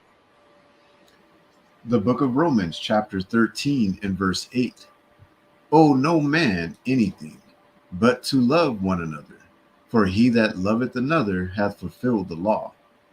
For this, thou shalt not commit adultery, thou shalt not kill, thou shalt not steal, thou shalt not bear false witness, thou shalt not covet. And if there be any other commandment, it is briefly comprehended in this saying, namely, thou shalt love thy neighbor as thyself. Right. So owe no man anything but to love one another, for he that loveth another had fulfilled the law. For this, thou shalt not commit adultery. Again, the commandments, because we're teaching commandments today, we're teaching thou shalt not steal. But all of this in the book of Romans is part of the commandments. Thou shalt not kill, thou shalt not steal, thou shalt not. Yeah, there we go. Thou shalt not steal. Right? So stealing is bad, it's a sin. We're teaching not to do it. If you've done it before, repent. It's that simple. Stop doing it. Thou shalt not bear false witness. Thou shalt not covet. And if there be any other commandment, it is briefly comprehended in this saying, namely, thou shalt love thy neighbor as thyself. Because if you're following the commandments and loving your brother or your neighbor, you're not going to steal from them. So the fact that the teaching is, oh, I love my neighbor and that's it, I keep the commandments, has nothing to do with it. Loving your neighbor is knowing the commandments. Knowing the commandments means that Exodus 20 and 15, you're not gonna steal from them. That's how you're loving them. Knowing how that you can actually go back and see thou shalt not steal, and showing your love where you can actually trust your neighbor, that knowing that if you left your door open, that they're gonna give you a call, text you, hey, what's going on? Your door's been open for quite a while. and you not knowing, somebody can walk in there and steal all your stuff. Loving your neighbor, or your neighbor knowing that your door is open, go in there and take your stuff. You know, showing the love. Um, the place that I used to live at was dangerous. It was kind of it was there was too much activity, put it that way. And my wife went and got the groceries, and the kids forgot to leave to close the door of the vehicle, the back door of the vehicle where the groceries, putting the groceries in the back. It was what, 2 in the morning, and I had somebody ringing the bell. I have one of the bells that you can see the people on the camera and see who was out there. So I didn't have to open the door. So I looked on the camera, and it was Ishikarite. It was a Mexican. I'm like, look weird, look sketchy. So instead of opening the door through the video camera, I was like, how can I help you? And he's like, well, I was passing by and I noticed that the door of your vehicle is open, and being in this neighborhood is kind of dangerous. So I just wanted to let you know. So I'm like, thank you. I'll go out there and close it in a little bit. I was just going to wait for him to leave. Again, I wasn't going to sit there and trust him. So I'm like, no, I'll go out there and I'll close it in a little bit. He offered and said, I'm going back to my bike. Do you want me to close it for you? And I said, yeah, thank you. Go ahead and close it. He could have, instead of actually gone and rang the bell, he could have crawled in the vehicle, see what he find, take whatever he can take. And I'm not gonna lie, every once in a while we forget things. You might forget your wallet in your car. Wife forgets her purse in the car. At times, we couldn't find the keys to the vehicle because it's a push start vehicle. The keys are in the vehicle. They could take the whole vehicle, but this guy offered to close the door and left. So the moment he closed the door, I locked the vehicle, and I was surprised. See, the physical saying of love thy neighbor as thyself is not something you just say. It's an actual action. It's something you actually do. And the only way you know how to do it is if you go back and you look at the commandments and look at Exodus 20 and 15, thou shalt not steal. See, for all of these other institutions and religious places, they don't understand that. They don't understand how much love this guy actually showed to go and tell you that your vehicle is open instead of going in there and seeing what he can actually take from you. Yeah. That is the actual love of keeping the commandments and not taking from your neighbor. I was very grateful with him, of him actually saying, you know what, I love you, catching me out in the street one day that we're teaching. I love you, not knowing that he was the one that actually stole from my vehicle. Right? It's one of those things that shows the greatness of the Most High, of actually showing you what he means, loving someone, keeping the commandments, and not stealing from them. It is that simple. Um, uh, so we gotta show our kids, teach our kids, our teenagers. I mean, driving it in. I'm gonna continue saying that because it starts from the bottom, and showing them and doing this right. So let's go to the book of Amos, chapter 3 and verse 10. The book of Amos, chapter 3, and verse 10. For they know not to do right, saith the Lord, who store up violence and robbery in their palaces. Right. Verse 10 says, for they know not to do right. They're not gonna know how to do right unless you're teaching them, unless you're taking the time, unless you're actually saying something. For they know not to do right, saith the Lord, who store up violence and robbery in their places. So you're going out there stealing stuff, and now you're taking it over to your house. If they know who you are and you took all of this stuff, you know, what was one of those jury videos where it shows the where people go to the lawsuits and all of that. The guy stole a bag and a jersey. I think it was a green jersey, and he went to the court wearing the jersey he stole from the vehicle of the person that was suing him. Oh, Right? It's like, come on, genius, and the person recognized it right off the bat. That's the jersey that was in my vehicle, right? So you're sitting there storing. So it saith the Lord, who store up violence and robbery in their places.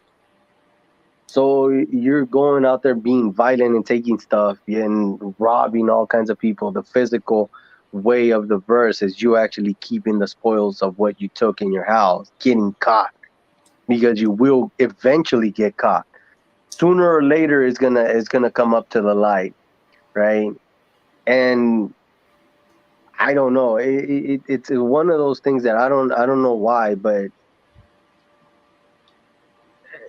even you seen it on a bigger scale of taking advantage of this unbalance, taking advantage of the needy. You can see it a lot when they put up all of these Dollar General, the dollar store, and the $1. They're going out there because you don't have enough money. They're robbing you because they're giving you a product that you think is gonna work for you. um I'll give you an example. I went and um, it was something in a hurry. I needed a small little shovel, and I happened to see it in the dollar store for me to replace a sprinkler at my house, right? I didn't, not my house, my parents' house, and I didn't have a shovel there. I happened to be in this store. They had a little shovel. I was like, oh, just buy this. It's cheap. And a lot of people go in there because stuff is cheap and they expect it to work. Obviously, you don't expect it to work the way that if you were to buy it in a bigger store. I bought it. Long story short is I went and I hit the shovel on the ground and that thing bent. It oh, bent like it bent like I had a aluminum can crushing it on the ground. And I'm like, "Are you serious? Like, what is this for?" It did not work, and it happens to, like I said, a lower income and trying to save a buck and all of that, taking advantage. There is not a balance. You're these expecting a dollar shovel, stores aren't even huh? a dollar, and you said these dollar stores aren't even a dollar anymore. Now they're like $1.25 and $1.50 and stuff like that. They've raised the prices. One of So, them changed their name, no, to like a dollar plus or a dollar and more. something like that. I don't know. So yeah, something like that. So let's go to Amos. Which one? Amos 8:4. The book of Amos, chapter 8, in verse 4. Hear this, O ye that swallow up the needy, even to make the poor of the land to fail, saying, when will the new moon be gone, that we may sell corn, and the Sabbath, that we may set forth wheat, making the ephah small and the shekel great, and falsifying the balances by deceit, that we may buy the poor for silver and the needy for a pair of shoes, yea, and sell the refuse of the wheat. Right. See, hear this, O ye that swallow up the needy.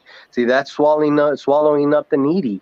I think that shovel was like above $3 in this dollar store, right?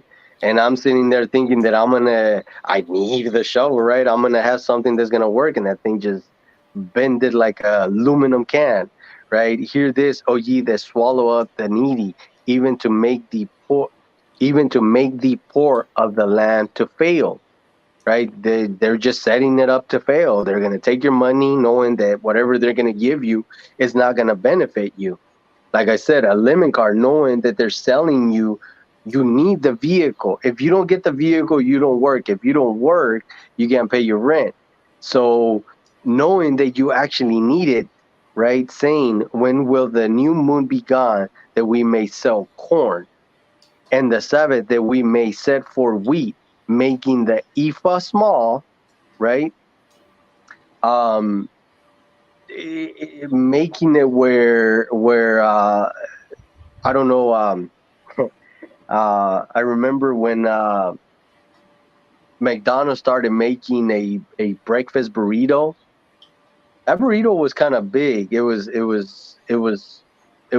good size.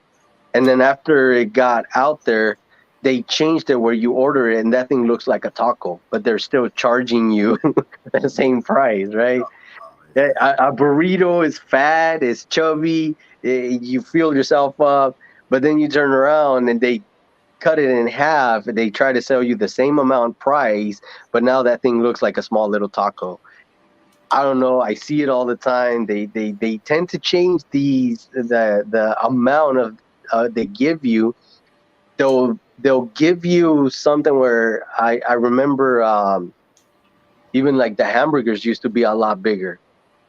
I don't know if they started making the bread a lot smaller, if they started making the meat a lot smaller, but they don't look the same. Of what, or when one of these small little chains starts up, oh, they'll fill that thing up to the top, and then eventually charge you the same amount, and it's a lot smaller, right? Yeah, 'cause the That's what, Big Macs back, I remember when I was a kid, they were pretty big. Now they look like just a little double cheeseburger. right, Yeah, right, the yeah. buns are like real tiny, and it's like, wait a minute, hold on, what's going on? Yeah, you're right. They are purposely doing this stuff. They're definitely doing it, and this is what they're doing, making the IFA small and the shekel great, and falsifying the balance by deceit, right? That we may buy the poor for silver, right? That we may buy the poor for silver and the needy for a pair of shoes. Yeah, and sell the refuse of the wheat, and sell the refuse of the wheat, taking advantage, taking complete advantage of the needy in the situation. It's a complete different form of stealing, right? Or I don't know. I mean, I understand um, a lot of the things that you actually have to make money, but like going into needing like a repairing your vehicle, right? You go in there.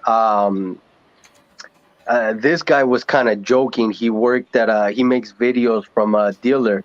He was joking. He replaced a small little hose in the vehicle that took him like 30 seconds to replace. And he's like, yep, and we're gonna charge this customer $250. But yet, but yet the hose is only worth $1.50, $2, even if it was a $5 hose, right? And that's exactly what this is, taking advantage. It's another form of stealing, and it's everywhere. You Yeah, need especially wicked Babylon the Great. That's just how they conduct business. It's just part of everyday business here. It's crazy. everyday business. You need a lawyer. It costs a ridiculous amount. You need work done in your teeth. Something that was cheap back in the day, now it's 3,000, 4,000, $12,000 for some. Everywhere they managed to change the balance. Like at the end of this, it says the balance by deceit. What's The crazy about that is that you see that even still today. That some of these camps, you watch them on the day of the Sabbath. Their new moon celebrations and stuff like that, and they can't wait until class is over so that they can sell you some new CD or some new T-shirts or hats or whatever it is that they, oh, we got the new hats, we got the new T-shirts, we've got the new, whatever it is, you know what I mean? We got the new posters, we got the new, and it's like, man, you guys just couldn't wait until class was over and then take like a whole hour after class just advertising all their new music and all their new this and that. It's like, man, this is crazy. right, Um,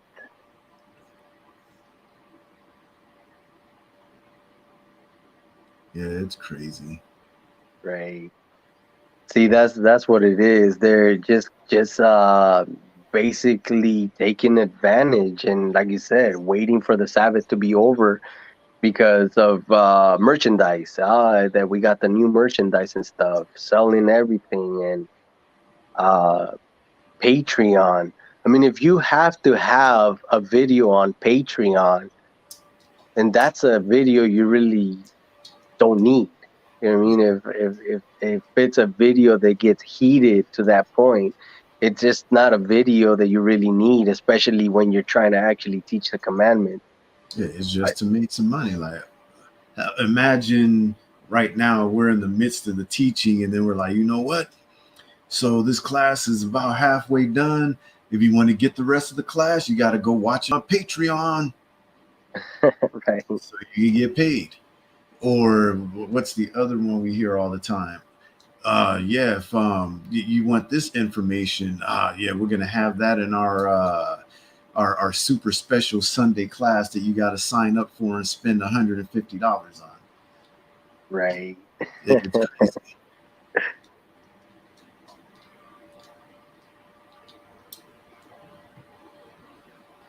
right. So yeah, just taking advantage. Literally, I mean, sitting there taking advantage, selling all of this, taking advantage of actually taking money, and then, like I said, all of that in one way or another, you can correlate it to actually stealing because I mean, you don't have um, it's not even going to say that, but just basically taking advantage. I mean, obscuring the balances and not knowing that all of this is being seen by the Lord. The God is seeing everything, and one day He is going to put a stop to it. So let's go to the book of First Thessalonians, chapter 4 and verse 6. The book of First Thessalonians, chapter 4 and verse 6, that no man go beyond and defraud his brother in any matter, because that the Lord is the avenger of all such, as we also have forewarned you and testified. Right? See, waiting for the class to be over for you to sell. Um, he's seen all of that. That no man go beyond and defraud his brother in any matter, because that the Lord is the avenger of all such. So he's gonna avenge all of this as small as the matter you think it is. It's gonna get brought out to the light. It is gonna get judged, as we also have forewarned you and testified. So a lot of people, there's a lot of camps out there that warn them, be like, hey, you gotta watch out. I mean, they're teaching even Christians. I'm pretty sure the guy that I'm not gonna mention that goes to every single camp and thinks he's got a master's over Hebrew Israelism. He knows that charging these tithes, they're stealing from them, and I'm surprised he hasn't actually brought it up. I'm pretty sure he mentioned it. No, that's because he's trying to get a come up too. He's trying to get paid off of our people. That's what he's trying to do. Get the views, and you know what I think, a lot of the times when his numbers are going down in his videos is when he comes back hard at us Yeah. and trying to get that come up, trying to steal. You know, Trying to steal. sometimes, you know what? It's been quiet. This dude hasn't been around for a while, and it could be like a month, and then all of a sudden he pops up, and it's like, man, like every Right. time you think this dude is going away, some camp or somebody brings this guy on their platform. Yeah, stay away from this guy. Like, seriously. So that no man go beyond and defraud his brother in any matter, because that the Lord is the avenger of all such, as we also have forewarned you and testified. We warned them. And then, um uh there's every time I saw it all the time. The church that we used to go, they always got something outside. They always got a book. They always got this. They always got that. Every single time when you got it, selling food, selling this, selling that, and it's like always trying to take advantage of the needy. Because a lot of the times, a lot of people tend to go to these places to pray and ask because they need. But then at the end of it, either on video or physically, now they're selling you something. You need this, you need that, or the evangelist. trying to take your money on the thing. How ridiculous they sounded when this virus was out there. Send me your money, and we're gonna protect you from this. I'm like, come on, man, no, that is another form of stealing. They Yeah, literally are stealing your money, and exactly. the Most High sees it, right? The Most High sees it, and he sees it all, and he's gonna judge. It says because that the Lord is the avenger of all such. So all of these things will get avenged, right? And that's why we bring out lessons like this. We see it and we bring it out and we let you know, you know what, watch out. They're going to steal from you. And we have to say something. Let's go to the book of Psalms, chapter 50 and verse 18.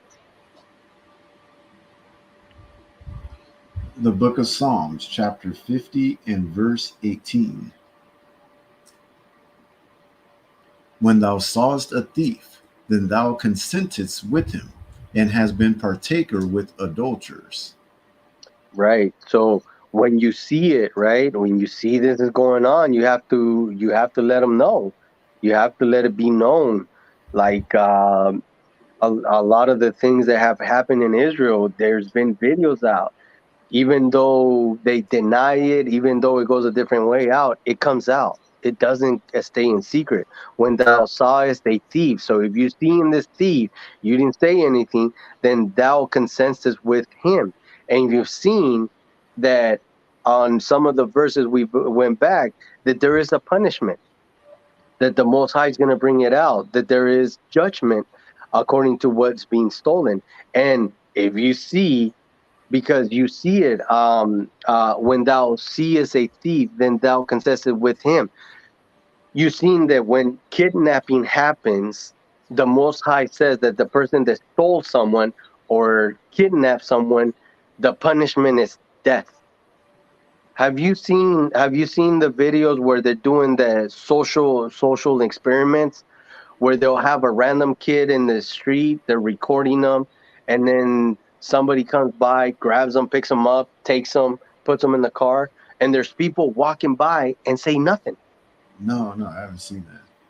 I'm gonna send you one of these videos. They do social experiments, and they'll have these kids walking around. Somebody comes up, be like, "Oh, here, come with me," and they'll take them. There's a lot of them that actually try to stop it, but there's some people that don't care, and they'll take the kid, put them in the car, and take them away. They see this, they're being partakers of it.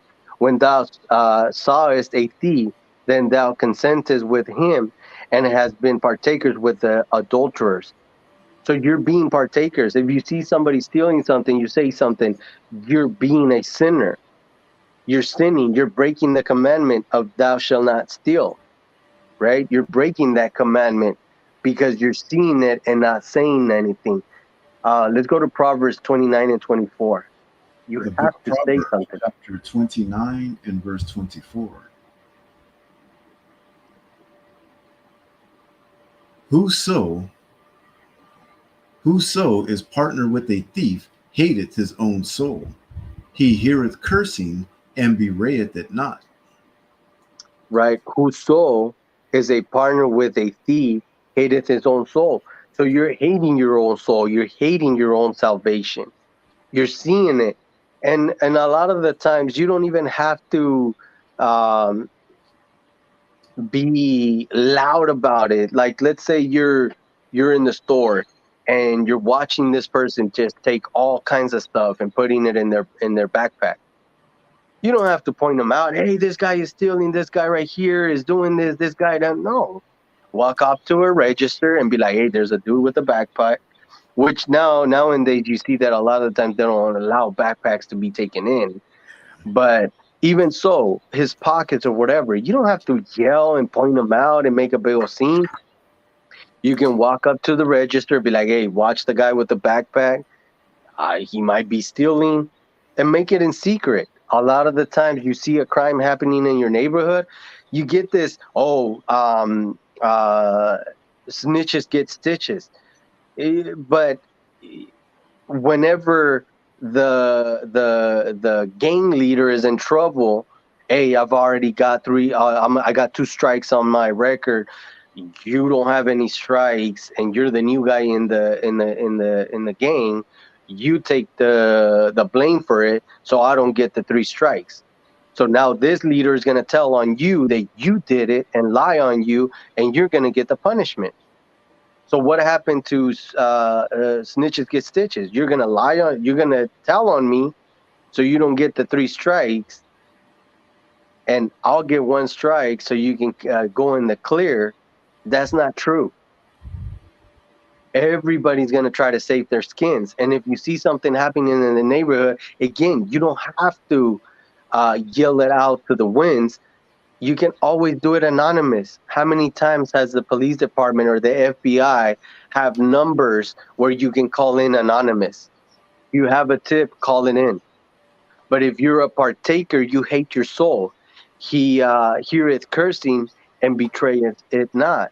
You're hearing all of these cursing and don't say nothing about it. At that point, you're becoming a partaker of it. At that point, you're becoming if they're stealing, it's like you actually stole that yourself because you're not saying anything.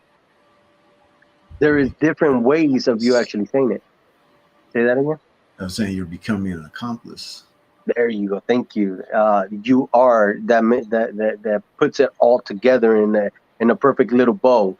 You are becoming an accomplice, and it's almost the same thing as if you did it, right? And all of this for what?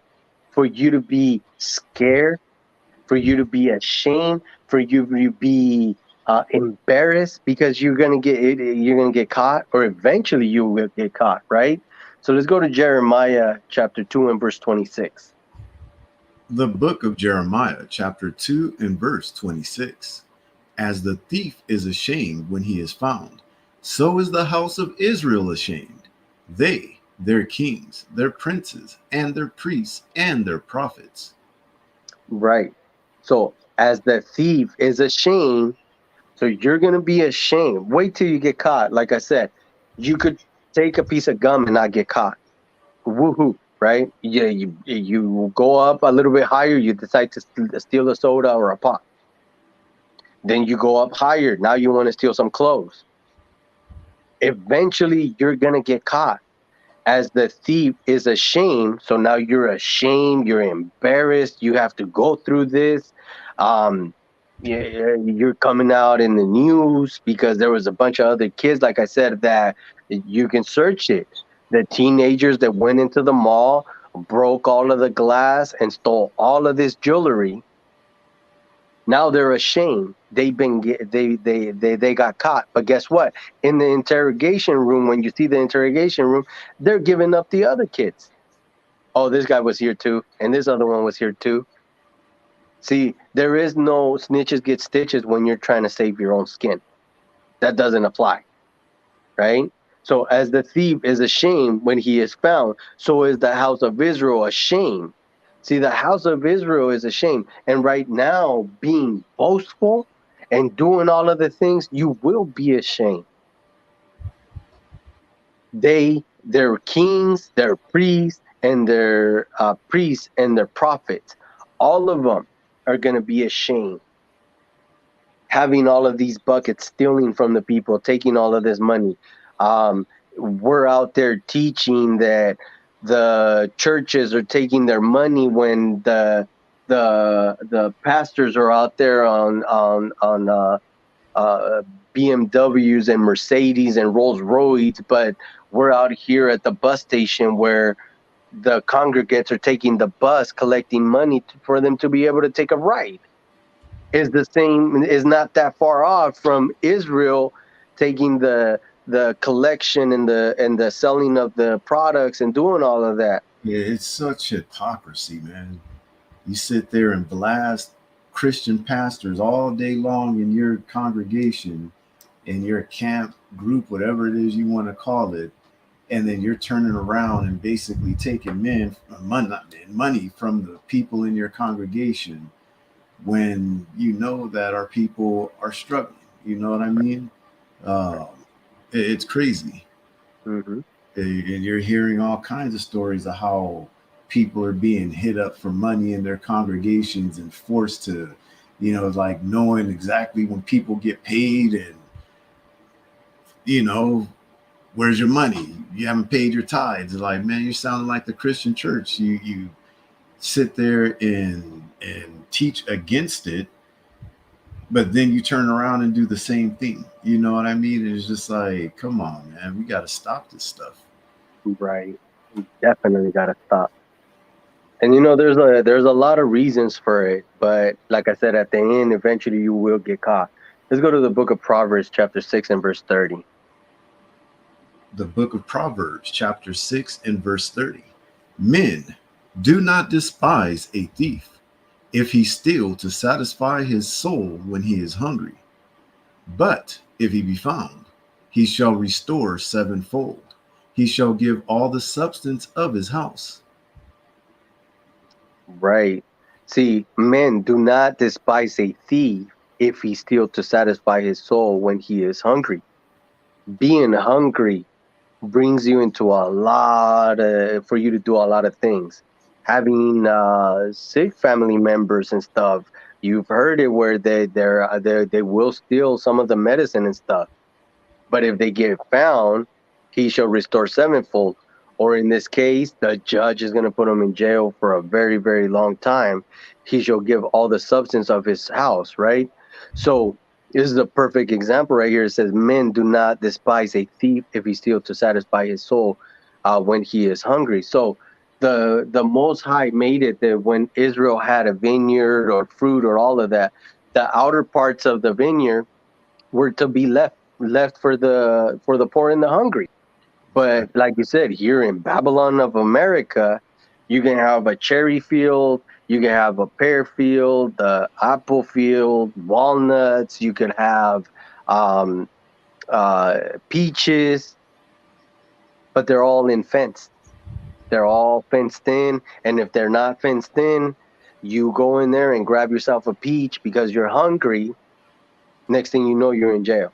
You know, The Most High is righteous. The Most High knows what is needed, but wicked other nations do it completely different. And now you're actually considered a thief when, in the eyes of the Most High, the outer parts are for you if you are hungry, right?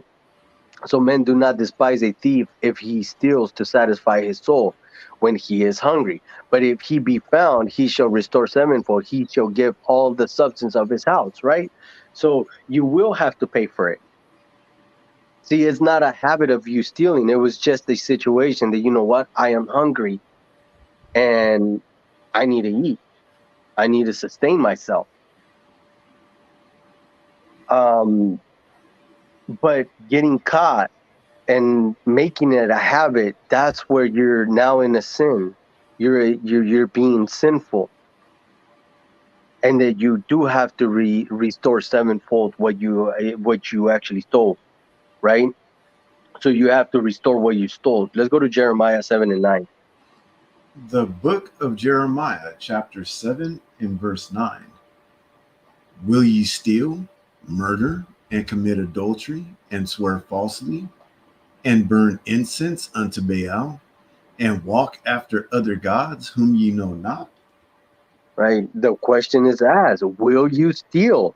Now that we've gone through this whole lesson, now that there is an understanding that God said that thou shalt not steal, will ye steal?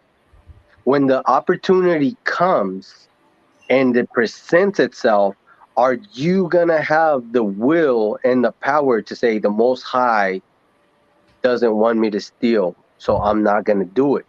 Will ye steal, murder, and commit adultery, and swear falsely, and burn incense unto Baal, and walk after other gods whom ye know not?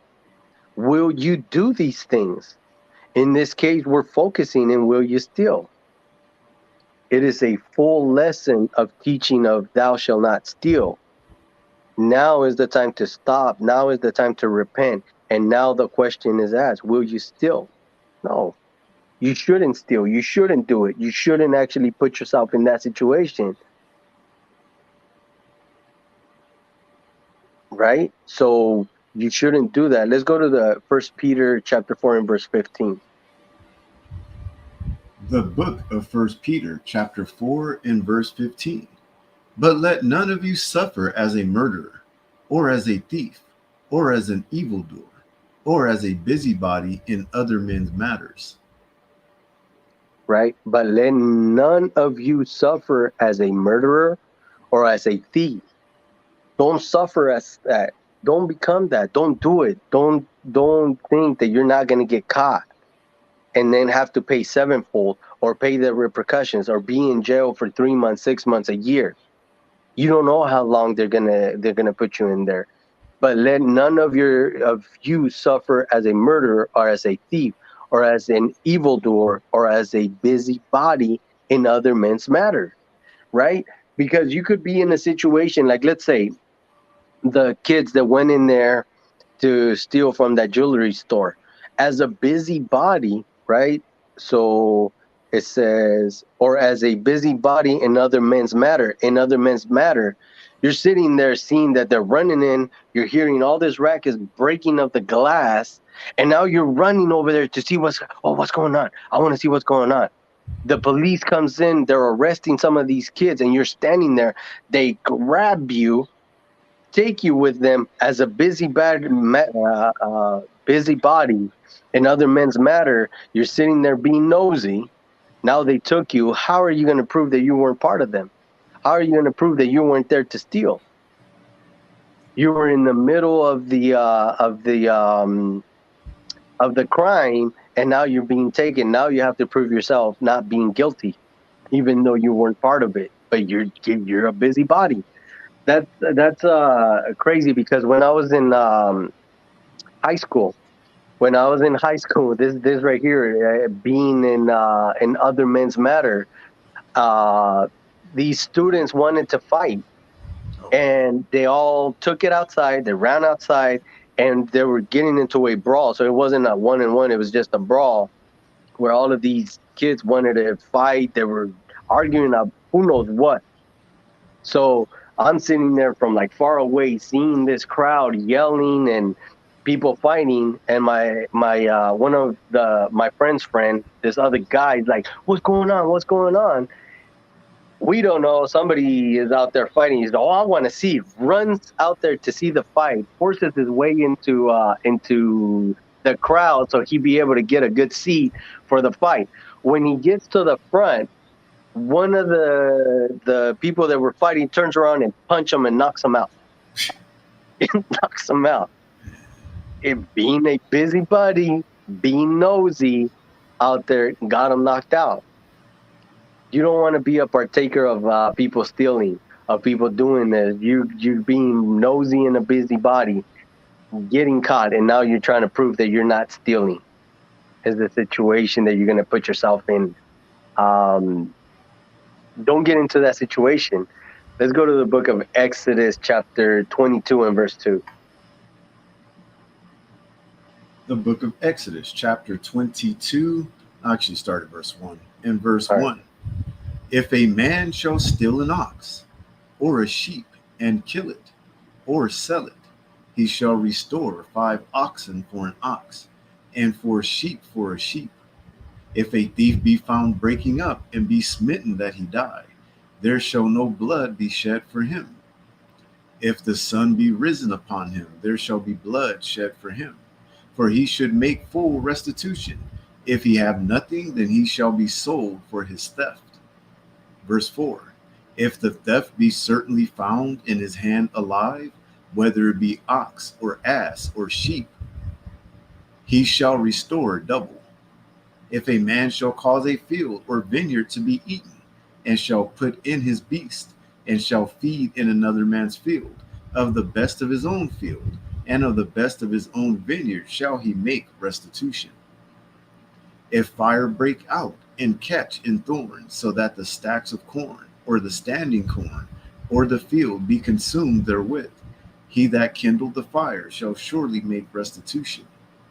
If a man shall deliver unto his neighbor money or stuff to keep, and it be stolen out of the man's house, if the thief be found, let him pay double. Verse 8. If the thief be not found, then the master of the house shall be brought unto the judges, to see whether he have put his hand unto his neighbor's goods. For all manner of trespass, whether it be for ox, for ass, for sheep, for raiment, or for any manner of lost thing, which another challenges to be his, the cause of both parties shall come before the judges, and whom the judges shall condemn, he shall pay double unto his neighbor. Verse 10. If a man deliver unto his neighbor an ass, or an ox, or a sheep, or any beast, to keep, and it die, or be hurt, or driven away, no man seeing it, then shall an oath of the Lord be between them both, that he hath not put his hand unto his neighbor's goods. And the owner of it shall accept thereof, and he shall not make it good. And if it be stolen from him, he shall make restitution unto the owner thereof. If it be torn in pieces, then let him bring it for witness, and he shall not make good that which was torn. Verse 14. And if a man borrow aught of his neighbor, and it be hurt or die, the owner thereof being not with it, he shall surely make it good. But if the owner thereof be with it, he shall not make it good. If it be an hire thing, it came for his hire. Right. So, Exodus chapter 22 is one of the things that you have to go back and read and understand of making restitution, of what is actually your fault and what is not your fault, of what has to be if something gets stolen, how much restitution. But when Crefadon was sitting there saying, you don't have to follow the Big Ten, you don't have to go back and see, or when all of these other institutions are like, oh, that's part of the old thing. You get in situations where all of this is not being taught, all of these is not being shown, and now you got teenagers, you got kids, you got grown men out there taking things that doesn't belong to them, not knowing what the restitution if they get caught for that. How many years are you going to be in jail? How many months? In this case, when there was an animal, how many times did it have to be replaced? Or if it wasn't your fault, not being actually replaced. See, these are the things that our people need to go back and see and learn and understand for us to come back as a nation, for us to actually follow the commandments like the Most High wanted us to follow, right? Otherwise, we're not going to know. We're not going to understand. We're not going to be able to get back into our kingdom, into us becoming a nation. The whole reason, and I think that Israel lost sight of what the actual reason of what we're doing this is for, and the sight of us actually reading chapters and teaching chapters into our people instead of showing them verses for the attention span is that we want our kingdom back. We want to go back to our land. And now all of the teaching is about being boastful, of gaining, of stealing, of clout, of being the 15 minutes of fame. You lost track of it. Going back and seeing this of actually how someone steals and the restitution of what they have to pay back is what we have to teach our people for us to come back as a nation. That the leaders of these groups out here actually come back to the full vision of us coming back as a nation together and get our kingdom back. This is the lesson that we have for thou shalt not steal. We're going to go into the book of Ecclesiastes chapter 12 and verse 13. The book of Ecclesiastes, chapter 12, and verse 13. Let us hear the conclusion of the whole matter. Fear God and keep his commandments, for this is the whole duty of man. For God shall bring every work into judgment with every secret thing, whether it be good or whether it be evil. Right. So the whole duty is to keep the commandments, and the commandment of the day is commandment number 8, thou shalt not steal. And with that, we're going to say shalom, Most High Christ bless, and we'll see you on the next lesson. Shalom, most high in Christ blessed.